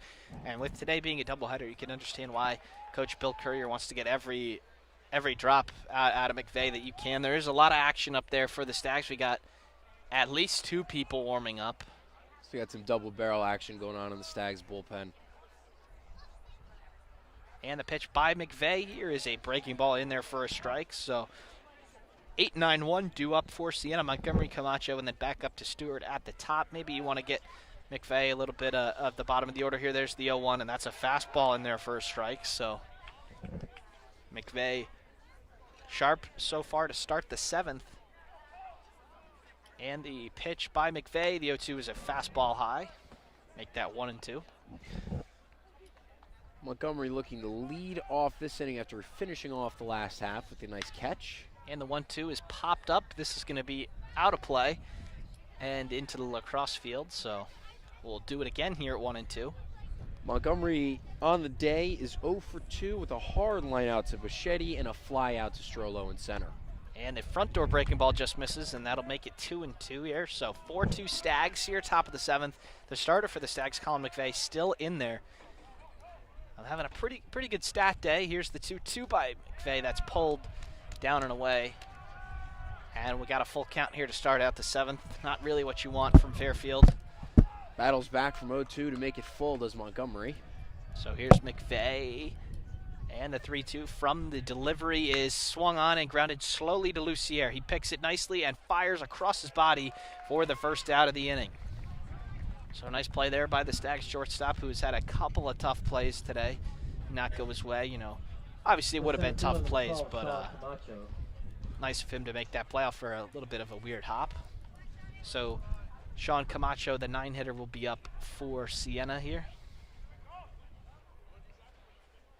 Camacho has struck out looking and flown out to center in his 2 at-bats. And the pitch is in there for a strike, so a nice start to the at-bat for McVeigh. He is now over 100 pitches. And the 0-1 is outside for a ball.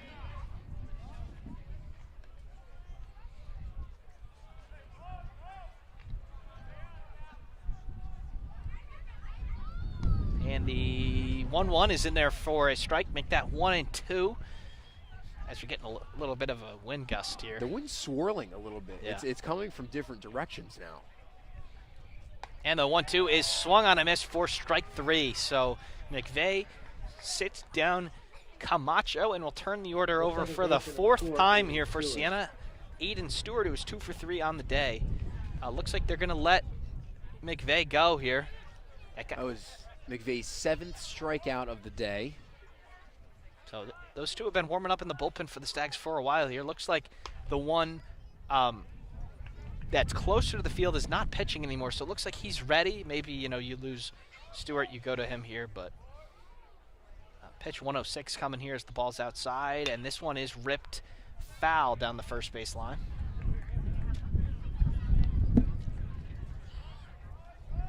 So McVeigh, as a Fairfield, you know, the Fairfield coach is a Fairfield fan, so McVeigh's giving you exactly what you want in game 1 of a doubleheader. Get you into the 7th inning.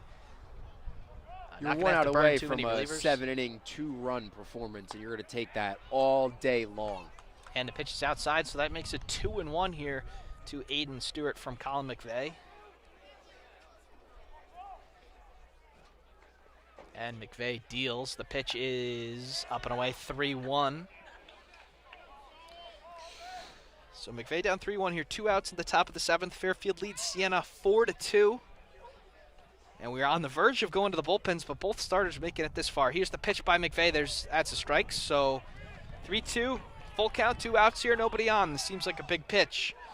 I think McVeigh's best pitch has probably been his slider, but it's also been his least accurate. When it's been on, it's been on. I think he goes fastball outside. And here's the payoff. This one is grounded up the middle. Bichetti is going to be there. He flips it over to first.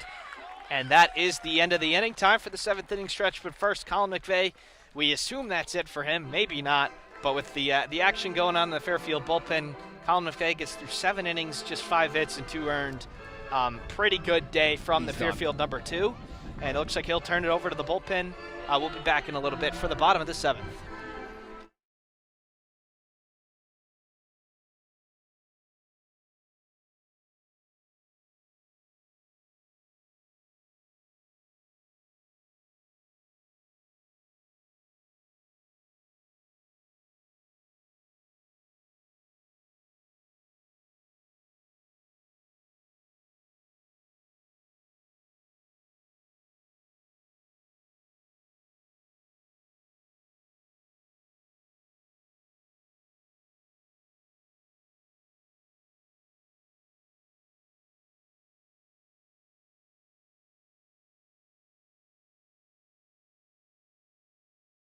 And we're back on WVOF on YouTube here for the bottom of the 7th inning.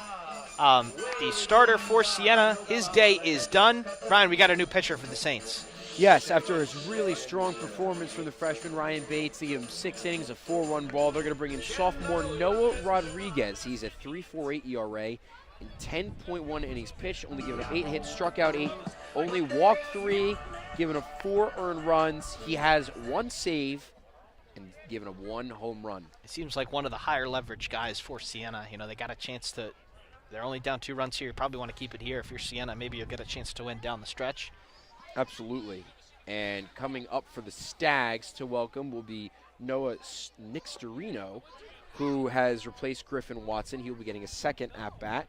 He grounded out the second his first time. Then Mike Bichetti and Charlie Pagliarini.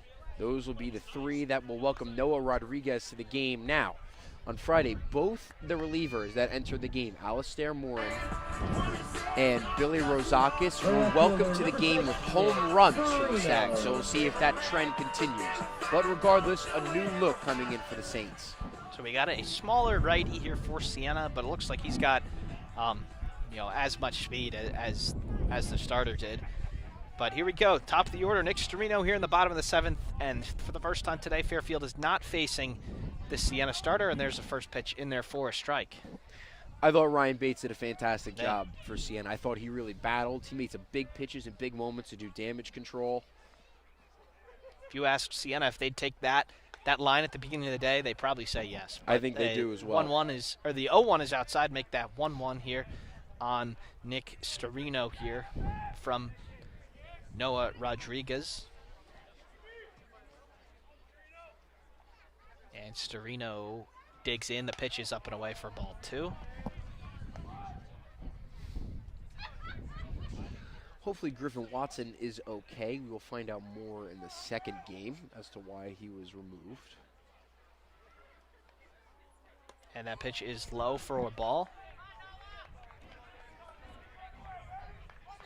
So 3-1 here. Not something that you want as a reliever to walk the first batter, so we'll see if he can battle back here. Leadoff walks from relievers normally end up turning in the runs. So here's the 3-1. This pitch is up, and that's going to be a leadoff walk. So Storino doing the job. Obviously not the leadoff hitter that the Stags envisioned being in this one, but and Bichetti has absolutely smoked a pair of line drives for hits. This is not the guy you want to see right now stepping up if you're Noah Rodriguez.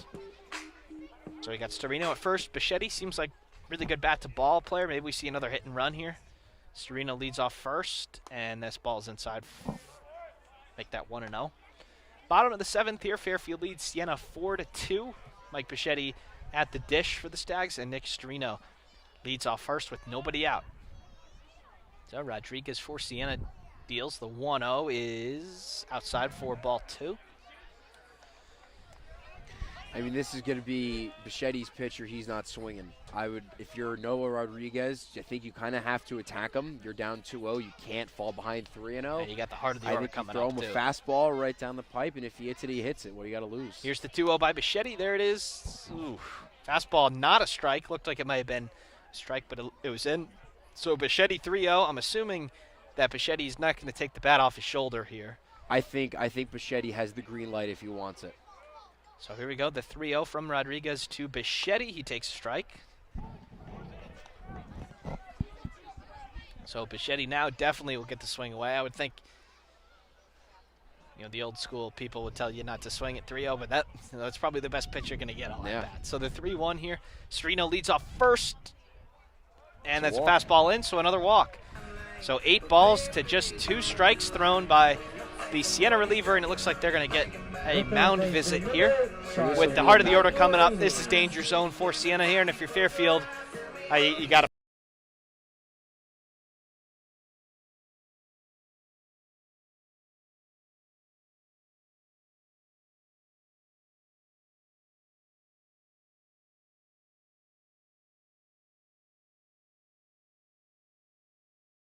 his last 8, and it's only a story because it's so unlike him. He's such a good hitter.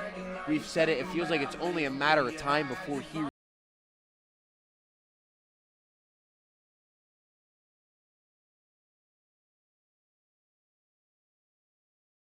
Mound visit has been broken up by the umpire here.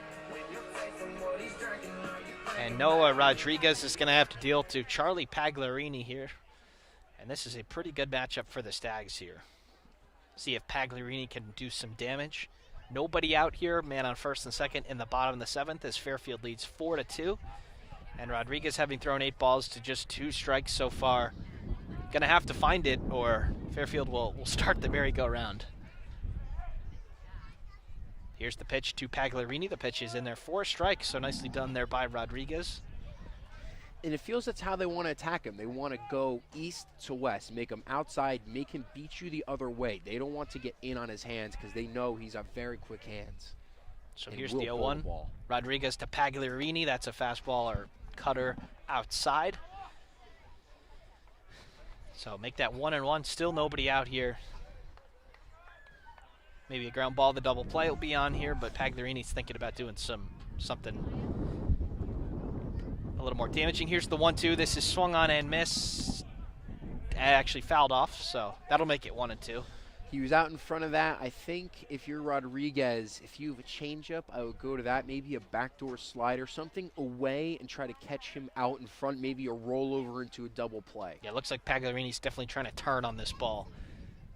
1-2 here, nobody out. The pitch is fouled off right to the on-deck circle. But just like that, Ryan, you're right out in front of that. But luckily he gets a piece to stay alive. So 1-2, nobody out, first and second. With first and second on, you don't necessarily want to throw one in the dirt if you don't have to. But I think if you did, you might get a swing and a miss. Here's the 1-2. That is a fastball outside for a ball. Pitcher doesn't love that call. Looks like he wanted that one, but he's not going to get it.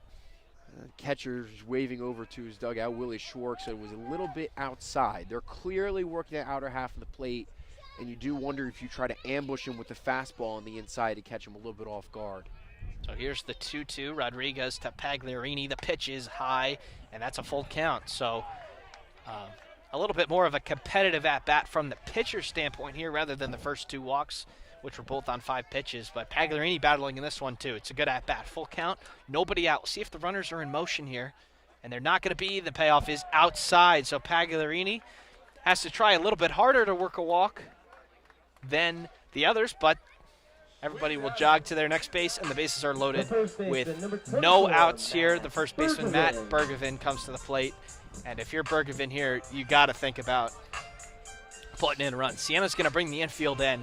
You totally understand that as a team that's losing here by 2 runs and a team that doesn't put up a lot of offense to begin with. They've got to try their best to get out of this with no damage, but this is about as tough as it gets. And Bergevin fouls it off over our heads into the parking lot, so 0-1. This is where Matt Bergevin's at his best. Runners in scoring position, infield in. A hard hit ball most likely is going to get through unless it's hit directly at someone. A fly ball, outfielders are playing normal depth. They're not normally in. Here's the 0-1. That's inside, ball 1. Now, Rodriguez coming in, walking 3 batters in a row. That's not really how you want to start, and you cannot walk Bergevin without giving up a run. There is nowhere to put the Stag cleanup hitter. So the 1-1, Rodriguez to Bergevin here. The infield is all the way in on the grass, all 4 infielders. The pitch is swung on and missed for strike 2. So now you got the possibility of a strikeout for Rodriguez here. He's got a couple of balls to work with if he wants to try and dot one or get him to chase. The threat of a pass ball might deter you from going away to the breaking ball, but a strikeout is the best outcome here by far. So here's the 1-2, nobody out, and that's strike 3. Bergevin doesn't love that one, but it was right at the letters. And Rodriguez gets a huge strikeout. Now Venuto, catcher, not the most speed in the world for Fairfield, a ground ball. And you can get out of this inning with nobody running across. Yeah, and the middle infielders now drop back into double play depth. Corners remain in. That fastball on Bergevin was up and in part of the zone. He didn't love it. I thought it was a strike. Now Venuto's going to try to pick up his teammate. And Rodriguez bounces one in the dirt, so a nice stop there by the catcher, and we're 1-0 here. 1 out, bases loaded for the Stags on the bottom of the 7th. They lead 4-2. This seems like an inning that can either end it right here if they push a couple across or keep Siena in the game. Venuto 1 for 3 with a single and a pair of strikeouts. And the 0-1 is popped up, and this is going to be into the crowd or just over. And a loud thud, as the viewers could probably hear. And into the parking lot, or across the road, rather. We got some kids running for it, but 1-1 here, 1 out for Venuto. Venuto yet to face Rodriguez, but was 1 for 3 against the starter, including a ripped ball into right field. So here's the 1-1. A fly ball will probably get in a run. And here's the pitch to Venuto, and that's a nice breaking ball down and in. Cannot stop him from swinging, and just like that, Rodriguez getting another guy to 2 strikes. You start to believe that you can get a strikeout a little bit once you get to 2 strikes. Yeah, I mean, you're going for the put-away pitch again here. Any ball that's not in play is better. Strikeout far and away the best outcome here for Noah Rodriguez. And the 1-2 to Venuto here from Rodriguez. That is in the dirt. That's nice a great stop. block. Nice block there by Schwarrick, the Siena catcher, and we'll do it again here at 2-2. That's a really, really good block from Schwarrick. That ball bounced before the plate. He just get it, hit him in the chest, and he went and pursued it. That's really, really underrated. If this gives you a lot of confidence as the pitcher, too, that you can spin one, and he'll stop it. But here we go, Rodriguez to Venuto, and that's outside, so the count is full. That was another impressive catch by Schwarrick. That was a fastball outside where he lunged a little bit. In the middle of the right-handed batter's box there. But bases are loaded. 3-2, 1 out. Venuto at the dish. Rodriguez really needs a strikeout here. Can he get it? The pitch is ripped into left field. It's a base hit by Venuto. 1 run will score, and Bichetti's going to hold up at third. A little interesting to see him do that, but the ball is hit so hard. And Fairfield extends their lead to 5-2. Nice at-bat by Venuto, battling a little bit, and then getting one across. Yeah, that was a good piece of hitting from 2 strikes for Venuto. Just takes it the other way, hits it hard. They go station to station. The throw from Montgomery was solid. We know Bichetti has speed, but probably smart to keep him there. You don't want to lose an out. It's something that's been so promising on the base pass. Yeah, with just 1 out here, Lucier, somebody who obviously put one over the fence not too long ago. Obviously against a different pitcher, but yeah, you don't want to run into an out at the plate. It was a good throw, but you're up 3 runs. You don't really need to take that chance. And a timeout here by pitch clock violation. Yep, a pitch clock violation here. So before the ball is even thrown, Lucier is going to be up 1-0. Yeah, and he hit a home run his last at bat. He is 1 for 3.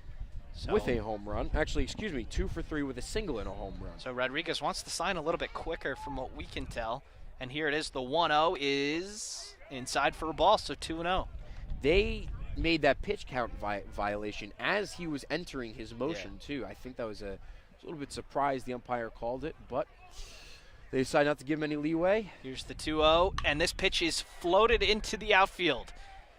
And the center fielder's going to call him off. He's going to make the play. Bichetti's going to go for it. He's going to run for the plate.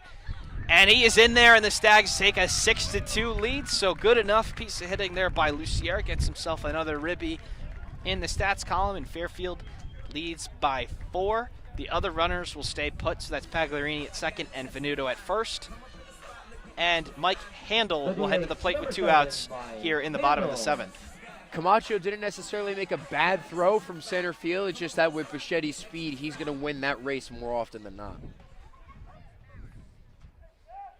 And here we go. Rodriguez to Handel. The pitch is outside for a ball. Handel is 1 for 3, the one being a home run in the 4th inning. So Rodriguez leaning in for the sign. Delivers from the stretch. The pitch is outside for a ball.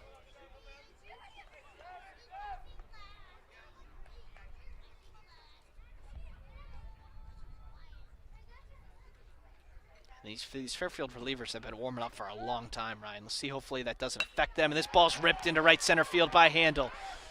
The center fielder's on the run, and he makes the play, so very nicely done there by Siena, probably saving 2 runs. And at the end of 7, Fairfield leads 6-2. We'll be back after a short break for the top of the 8th.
All right, we're back on WVOF on YouTube here. A couple of changes that we're going to talk about here, Ryan. We've got a new pitcher for the Stags.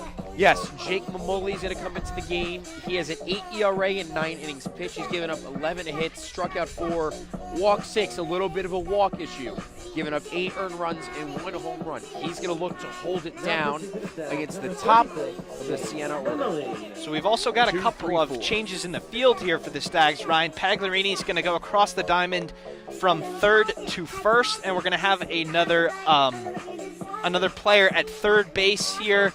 Once he turns around, we can see his number 23. So number 23 for the Stags will be at third base once we get him.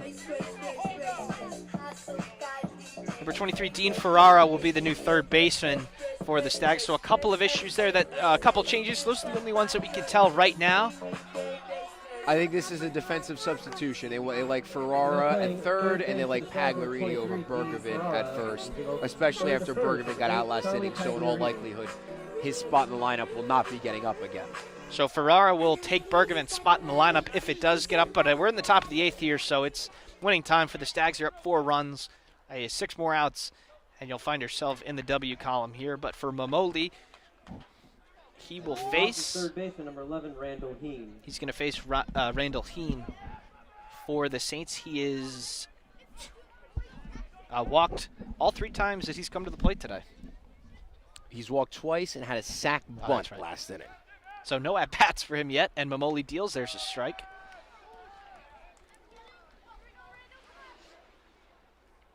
He looking to start the inning off strong and trying to respond to the 2 runs the Stags put up on the bottom of the 7th. And the second pitch is not a strike, 1-1. And that also closes the book on Colin McVeigh's day. I thought he was very impressive, not having his best stuff, gutting through and giving up what looks on the score sheet is sparkling. 7 innings, 2-run ball. Every single manager signing up for that all day. And the 1-1 is in there for a strike, so Mamoli here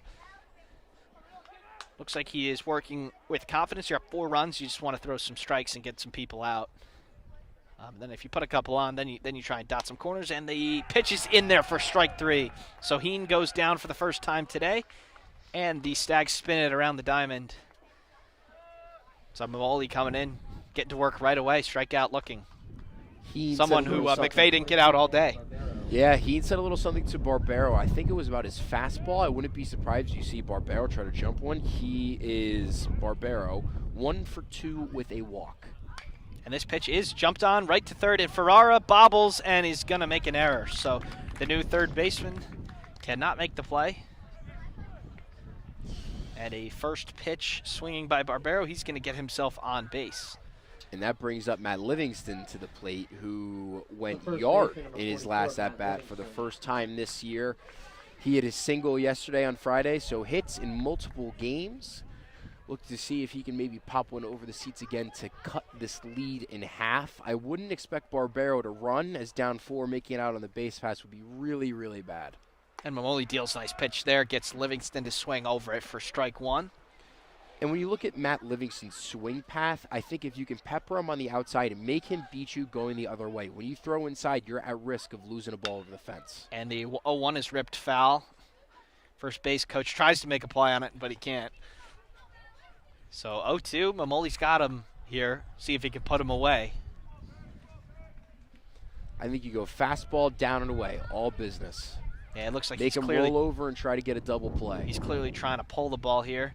And here's the 0-2. There's the fastball. This is hit high in the air to left field. This is going to be a tough play. Ferrara is under it, and he does not make the play in foul territory. That would have been a really tough play. It's going to be a foul ball. But Ferrara just getting turned around with the win there. Yeah, this is not ideal situation for some fielders. And no, with the wind, those shallow pop flies. It was similar to the one with Lucier earlier, where he kind of got spun around, and at that point, Ferrara was the only one who really had a chance at that ball, and he kind of got caught under it, and it was an over-the-shoulder. He was lucky it was foul because he kind of slid right on the line. Could have been called fair. So another 0-2 here from Mamoli to Livingston, and the pitch is ripped right back at us. A little bit of a right back off the screen. I still think you pepper the outside. Make him go the other way. And maybe even throw a ball here because you haven't thrown one yet. And you've kind of got him on swing mode here. Here's another 0-2 from Mamoli to Livingston, and the 0-2 is ripped down the first base line. It's a fair ball. He steps on first, and they get the double play with the tag at second. So a nice play there by Pagliarini, who started the game at third base, moves over to first base. And a great double play there by the Stags. So at the end of 7.5, Fairfield leads 6-2. We'll be back after this for the bottom of the 8th.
So we're back here, WVOF on YouTube. Fairfield baseball, Fairfield versus Siena. The Stags lead 6-2 after 7.5 innings.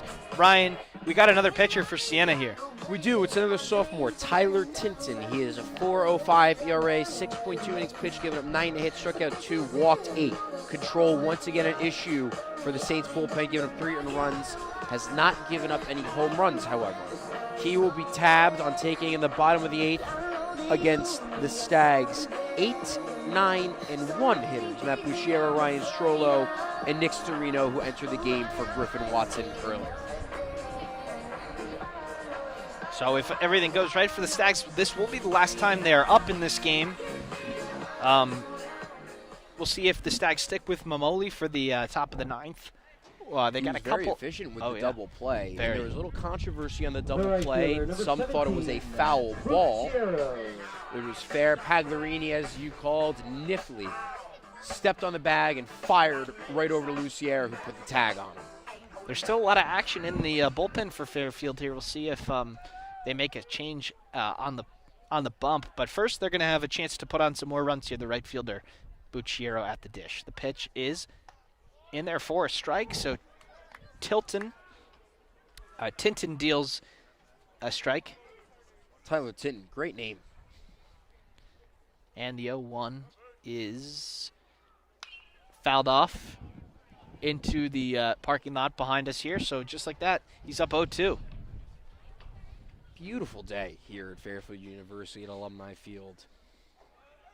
Not a cloud in the sky. When the wind is not here, you could really feel the sun. And the 0-2 is ripped down the line and right. This is going to be sliced foul. Oh, it's going to go off the indoor batting cage there. That was hit pretty hard. That would have been a home run if it yeah. stayed fair. Yeah, the flew clearly over the Fairfield bullpen over there. So Bucciero's going to get another chance here. 0-2, nobody out here in the bottom of the 8th. Fairfield leads 6-2.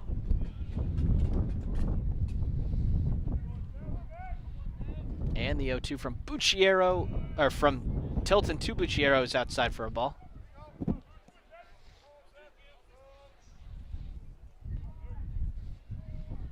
And the 1-2.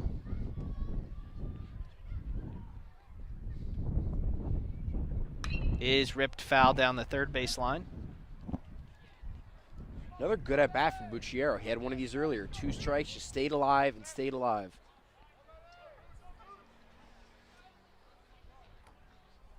So Tilton gets a sign, ready to deal here. He's dealing from the stretch, nobody on base. A little interesting there. Sometimes you see some relievers do that. Here's the 1-2. The breaking ball is fouled off the screen.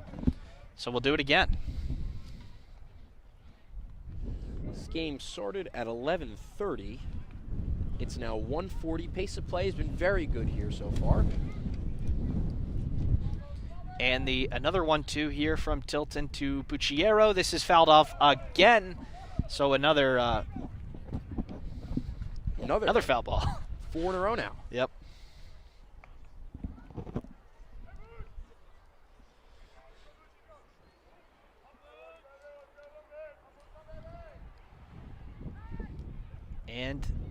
And this is ripped into center field. This ball is high. It is going to get down over the center fielder. It's going to be, and he's going for 3. Bucci and the cutoff man. He sails it over the cutoff man. It's going to be a leadoff triple for Matt Bucciero. That ball was ripped. And if the wind hadn't pushed that a little bit more towards center, Ryan, that probably would have been a round tripper over the fence. But it might have been. A leadoff triple from Bucciero, 0 for 3 on the day coming in, makes that 1 for 4. You're feeling a little bit better. And he earned that all the way. That was a great at-bat, and he just stroked that ball right to center field. It sliced, ate up Camacho a little bit, bounced over the wall. He couldn't get it in. Bucciero moves well. So man on third with no outs. And Siena forced to bring the infield in here. Almost everybody toes on the grass here as Strollo comes into the dish and he takes a ball. Strollo is 0 for 3 on the day, but hit a hard line drive to Donovan Montgomery, the left fielder, in his last at-bat. And the pitch from Tilton here by Strollo. This is up in the air to left. It is going to be a shallow one. Bucciero probably will not, and it's going to drop. And the throw is going home. It's cut off by Hain, and that's a RBI double for Ryan Strollo, and the Fairfield Stags extend their lead to 7-2. So it's not Montgomery out in left field, it's Gavin Thorburn now. They made a defensive replacement, and he lost it in the sun. And those second or two where he lost it in the sun, it was a shallow fly ball. He couldn't find it.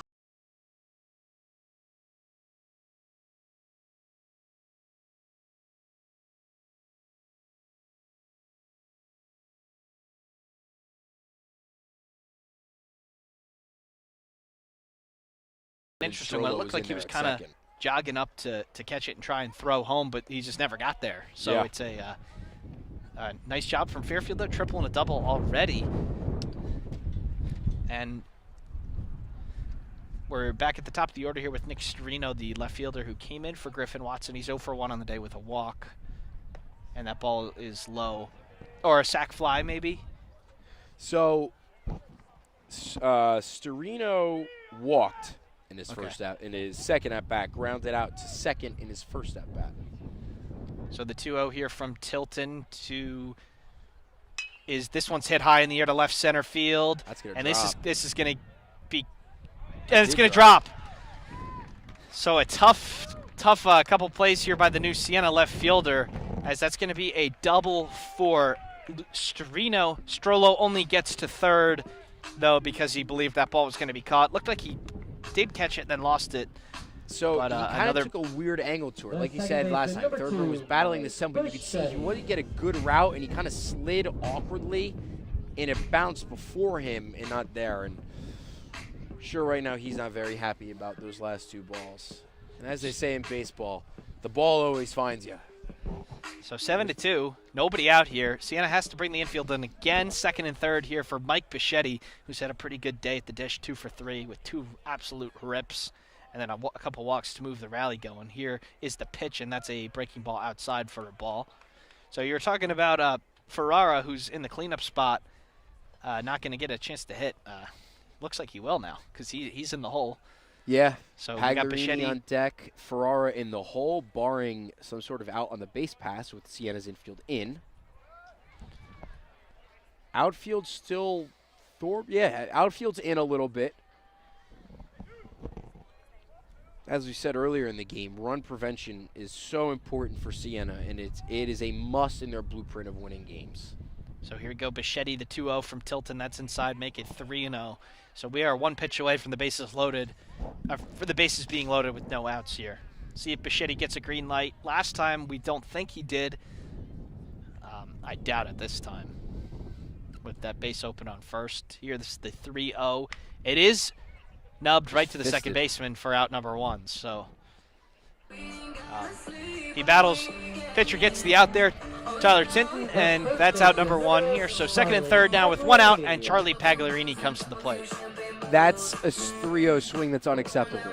Yep. When it's not your pitch, and to have that sort of contact come from 3-0, you know Bichetti's very upset. He literally just fisted right in on the hands, and you got to know 3-0. If there's any hesitation, you can't swing. And the pitch is in there for a strike to Pagliarini. Didn't love that call, thought it was inside, but will be 0-1 here, 1 out.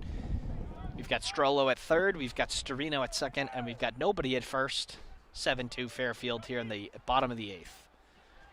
So the quarter infielders are still in, but the middle infielders are now retreated back after getting that first out. And the pitch is outside, make that 1-1.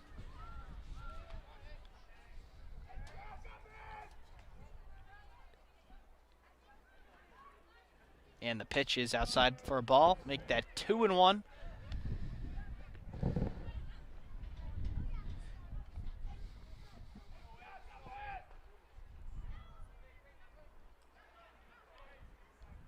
And Pagliarini digs in here. The 2-1 is ripped up the middle. That's a base hit. That's going to move 2 more runs in here as Strollo runs to the plate. And Storino not far behind him here. And the throw misses the cutoff man, so Pagliarini is going to go to second here. 9-2 Fairfield. And exactly what you didn't want here for Siena. Fairfield scoring now for the 3rd straight inning. They pushed 3 across here. And now with the man on second and just 1 out. You could get a couple more here as Dean Ferrara comes into the plate. Yeah, I mean, there it was. Pagliarini finally got a hit it hard up the middle, got rewarded, gets a pair of RBIs, and then he was thinking about going 2, and the throw was misfired from center. No one was backing up. Pagliarini very alertly took second. And Ferrara rips it right to the second baseman. Nice play there as he flips it over to first for out number 2, but Pagliarini will take third. So Ferrara, a pretty good hit there. You know, obviously the first pitch that he's seen today. Unfortunately, right at the defender. Yeah, that ball was hit hard. Aiden Stewart made a very nice play on that ball. Number 9, Venuto. And Venuto will dig in here, man on third. 2 outs here in the bottom of the 8th. Fairfield leading 9-2.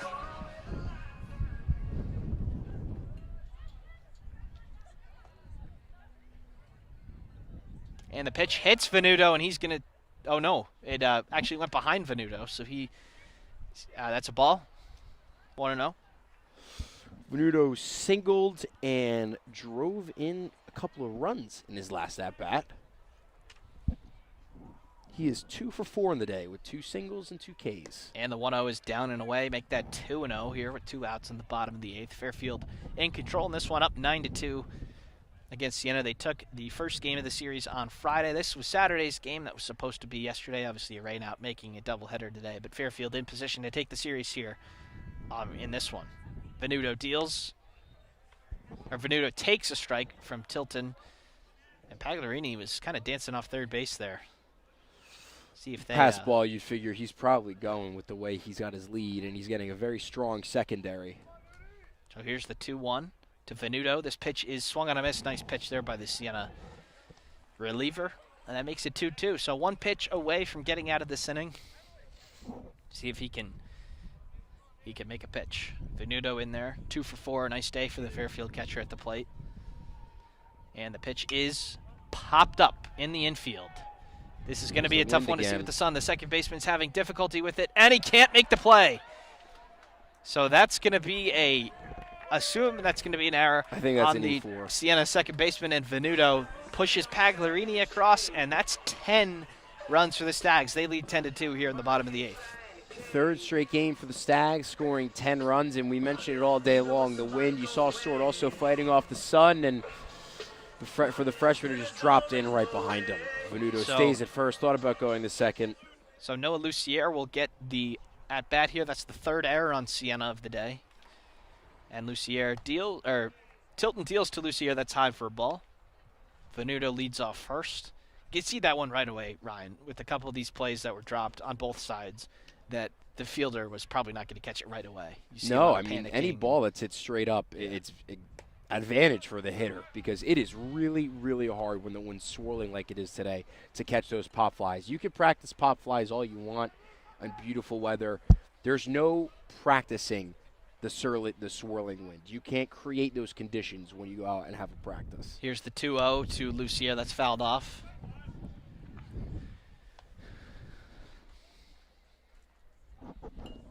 So make that 2-1 here with 2 outs in the bottom of the 8th. Venuto leads out first. Nice job of him running down the line just in case. And in case there was an error, and clearly there was, and he gets himself a, that's high and tight, and that hits Lucier. So Venuto will run to second, Lucier to first, then Mike Handel will get another at-bat here in the bottom of the 8th. So this inning has gone very well for Fairfield and has probably put this game out of reach, but you never know. And you get a couple players, another at-bat here as Siena is going to take a mound visit, but it was a good game for like most of this one, Ryan. I think they're just going to try to tell Tinson settle down and get the last out here. And Handel is the 9th Stag batter to go to hit this inning.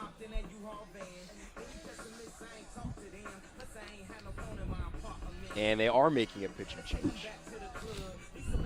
So that's it. It's entering the game for Siena, number 34 junior, Richie Paltridge. Richie has pitched in 8 innings. He's an 11.25 ERA. He's 0-1. He's given up 15 hits, struck out 5, walked 10. Once again, you're beginning to see a theme out of the Siena bullpen. Control is an issue. All of his runs are earned, and he's given up 4 home runs. So for Tyler Tilton, his line is closed because he cannot get any more earned runs because the runners on base were because of the error.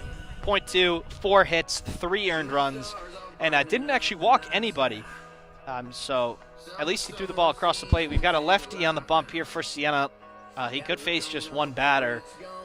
Not ideal for Siena, being that there's another game today. You don't want to burn another reliever, but you kind of got to get out of this inning. And you bring in the lefty for Handel. Good opportunity for Handel to see a lefty. Been against all righties today. But if you're Siena, you just want to get out of this inning and probably finish this game, to be honest, and get ready for game 2. And if you're Jake Mamoli, who's just been on the bench, the Stags pitcher, who moved very efficiently, he's been on the bench for a very long time.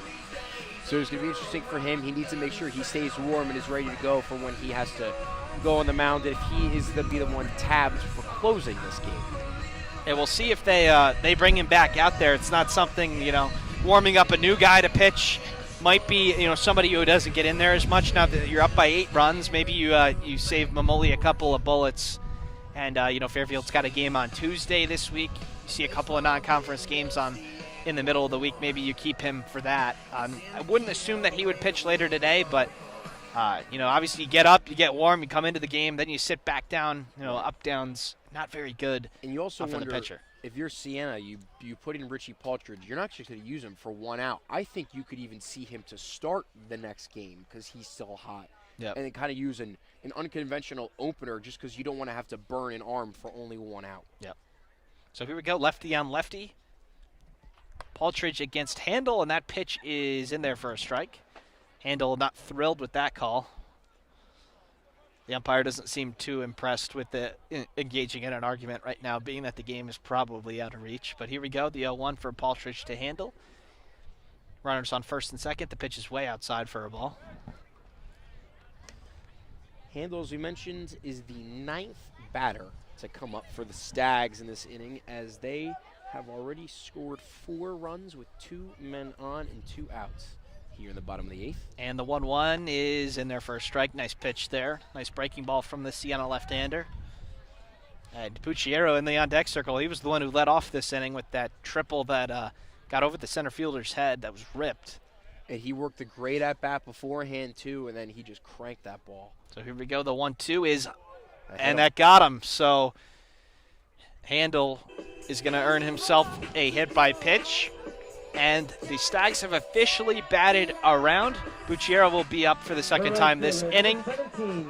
And this is a couple righties in a row here for the Stags before they turn the lineup over. This is a good opportunity for Bucciero to get a couple more RBIs. Bases are loaded here with 2 outs in the bottom of the 8th. This pitch is fouled off. We mentioned how much of control is an issue for the Siena bullpen, and we've seen it thus far. So Bucciero, now I don't care if you think 9 hitters is batting around or 10 hitters is batting around, however you want to define it. The Stags have hit around the order this inning. Yeah, it's an argument that people have. I always considered it as if somebody's up for the second time, but if you think about it, if everybody goes, you kind of bat it around. Right. And there's a pitch in there. Oh, no, not in there. Low for a ball, so that makes it 1-1. Although I think to bat around, the guy who led off the inning has Yeah. to get up again because that means you completely batted around the Yeah. order. So here we go, the 1-1 for Paulstridge here. 2 outs, bases loaded. That's way outside.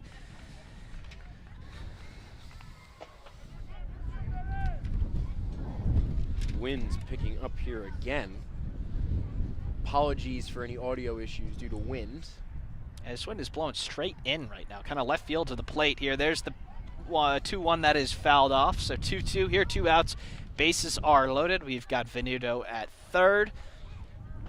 We've got Lucier at second, and we've got Handel at first. This inning could have been over with a pop-up caught, but here's the 2-2. That is in the dirt, so that is going to be a full count here with 2 outs. You know, obviously you're up 8 runs, but the bases are loaded, so these runners will still probably be in motion.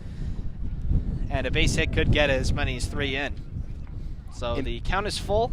Runners should be in motion here. Fairfield up 10-2 in the bottom of the 8th. We got Paulstridge dealing the payoff to, and this is ripped right to the second baseman, and he holds on. So a nice play there by Aiden Stewart, the second baseman for Siena, and at the end of 8, Fairfield leads 10-2, 3 more outs, and the Stags will have taken not only this game, but the series. We'll be back in 30 seconds or so.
We're back here, WVOF on YouTube for the top of the 9th inning. Fairfield in control here, up 10-2 over Siena. A couple of changes that we should let you know about. Blake Helmsetter is taking over in center field for Ryan Strollo. Helmsetter's pitching. Oh, he's pitching. Okay, not in center field. So he will be pitching. Obviously, we saw Mamoli come in for the Stags, but with that inning taking, that half inning taking 30 minutes or so, it's, the relievers don't. Oh, that catches a car on the fly, that foul ball. But, yeah, the relievers don't, you don't really like the up-down so much. So they're going with another pitcher here, and the 0-1 is ripped in the air to right. This ball is going to be out of here. So that's a home run for Siena. That seemed like that was wind-aided a little bit, and that's going to make it 10-3. So not a great start for the Stags in the top of the 9th, but Siena gets, and I guess it's not an insurance run, but a run on the board, a nice home run there by number 24, Vincent DiNicola for the Saints. Showing off strong opposite field power there was DiNicola. Helmsetter lefty, welcome to the game with a home run. Lead still 7, though. His job is the same. Throw strikes and gets out, and if it ever gets close away from 7, then he probably will not be in this game anymore. Yeah, so the Fairfield bullpen is empty. And there's a breaking ball in there for a strike, so he's up 0-2. Paul Catalano is the center fielder. We got a little mixed up there, but he is in the game for Ryan Strollo. He'll take the 9th spot in the order. Not that that means a whole lot at this point. And the breaking ball is just outside, so that makes it 1-2 here with no outs in the top of the 9th. Fairfield in control, leading 10-3 over Siena. And the pitch is strike 3. Nice pitch there by the Fairfield reliever, and that's the first out of the inning. Coming into this game, Blake Helmsetter had a 6.75 ERA, 2.2 innings pitched, 2 hits, 1K, 4 walks, 2 earned runs. He had given up a home run, so that'll be 2 runs, and that ERA is going to be a little bit inflated based off of that home run. So at the plate for the Saints will be a new batter, number 31. He will be taking over for catcher Willie Schwartz. So this will be Bryce Mordecki, and he swings and misses at the first pitch. So Siena trying to get a couple new guys some at-bats, something that you definitely see a whole lot in the college game with all these games. And the pitch from Helmstetter, that's a good one. That's a breaking ball in there for a strike. So Mordecki, the new hitter for Siena, down 0-2 right away here. And the pitch is in there for strike 3. So bouncing back pretty nicely after the solo homer to lead off the inning. 2 strikeout looking here for Helmstetter, and Fairfield is 1 out away from putting a W in the column. Yeah, and another pinch hitter will come up for Siena. This will be in the spot of Donovan Montgomery, the left fielder. This will be Gavin Thorburn. number 20. Pinch hitting number 20, Gavin Thornburn. So he fouls off 1, and Fairfield is now 2 strikes away. And the 0-1 is in the dirt. Make that 1-1.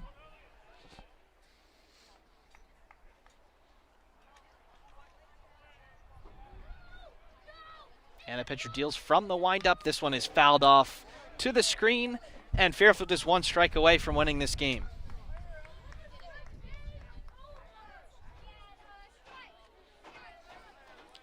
So Helmstetter will deal to Thorburn, the 1-2. 2 outs here on the top of the 9th. Fairfield up by 7. This one is fouled off, so we'll do it again. That was a breaking ball, and he was way out in front of that, but he got a piece.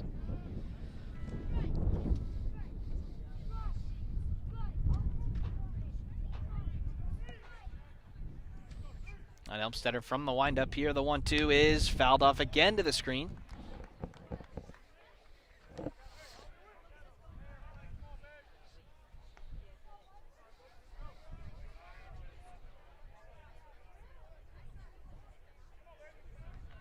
And the 1-2 is hit well to right field. Bucciero is there, and he falls down, and he doesn't make the play. So this is going to be a throw to third, and Ferrara can't make the play. So instead of ending the game, Bucciero, it looks like he just lost his footing a little bit. He hits the deck. He's going to get all the way to third here. I would assume that's going to be an error. But Thorburn makes his way to third, and Helmstetter's going to have to face at least one more batter here. Yeah, that's a tough error. It is an error, but he's battling the sun, and he was battling the sun, and then he just fell down and couldn't corral it. And give credit to Thorburn. Down 7, he was completely busting it out of the box. As we've seen on a lot of balls in the air today, the sun is a challenge. So that will bring center fielder Sean Camacho to the plate. He's 0 for 3 with a fly out to center and 2 strikeouts. And the lefty deals in the dirt for ball 1. Venuto, nice job keeping it in front there. Fairfield up 10-3 here in the top of the 9th. There's a runner on third and 2 outs. 1 more out, and Fairfield will pick up their 11th win of the season. And the 0-1 is fouled back over our heads and across the street. So make that 1-1.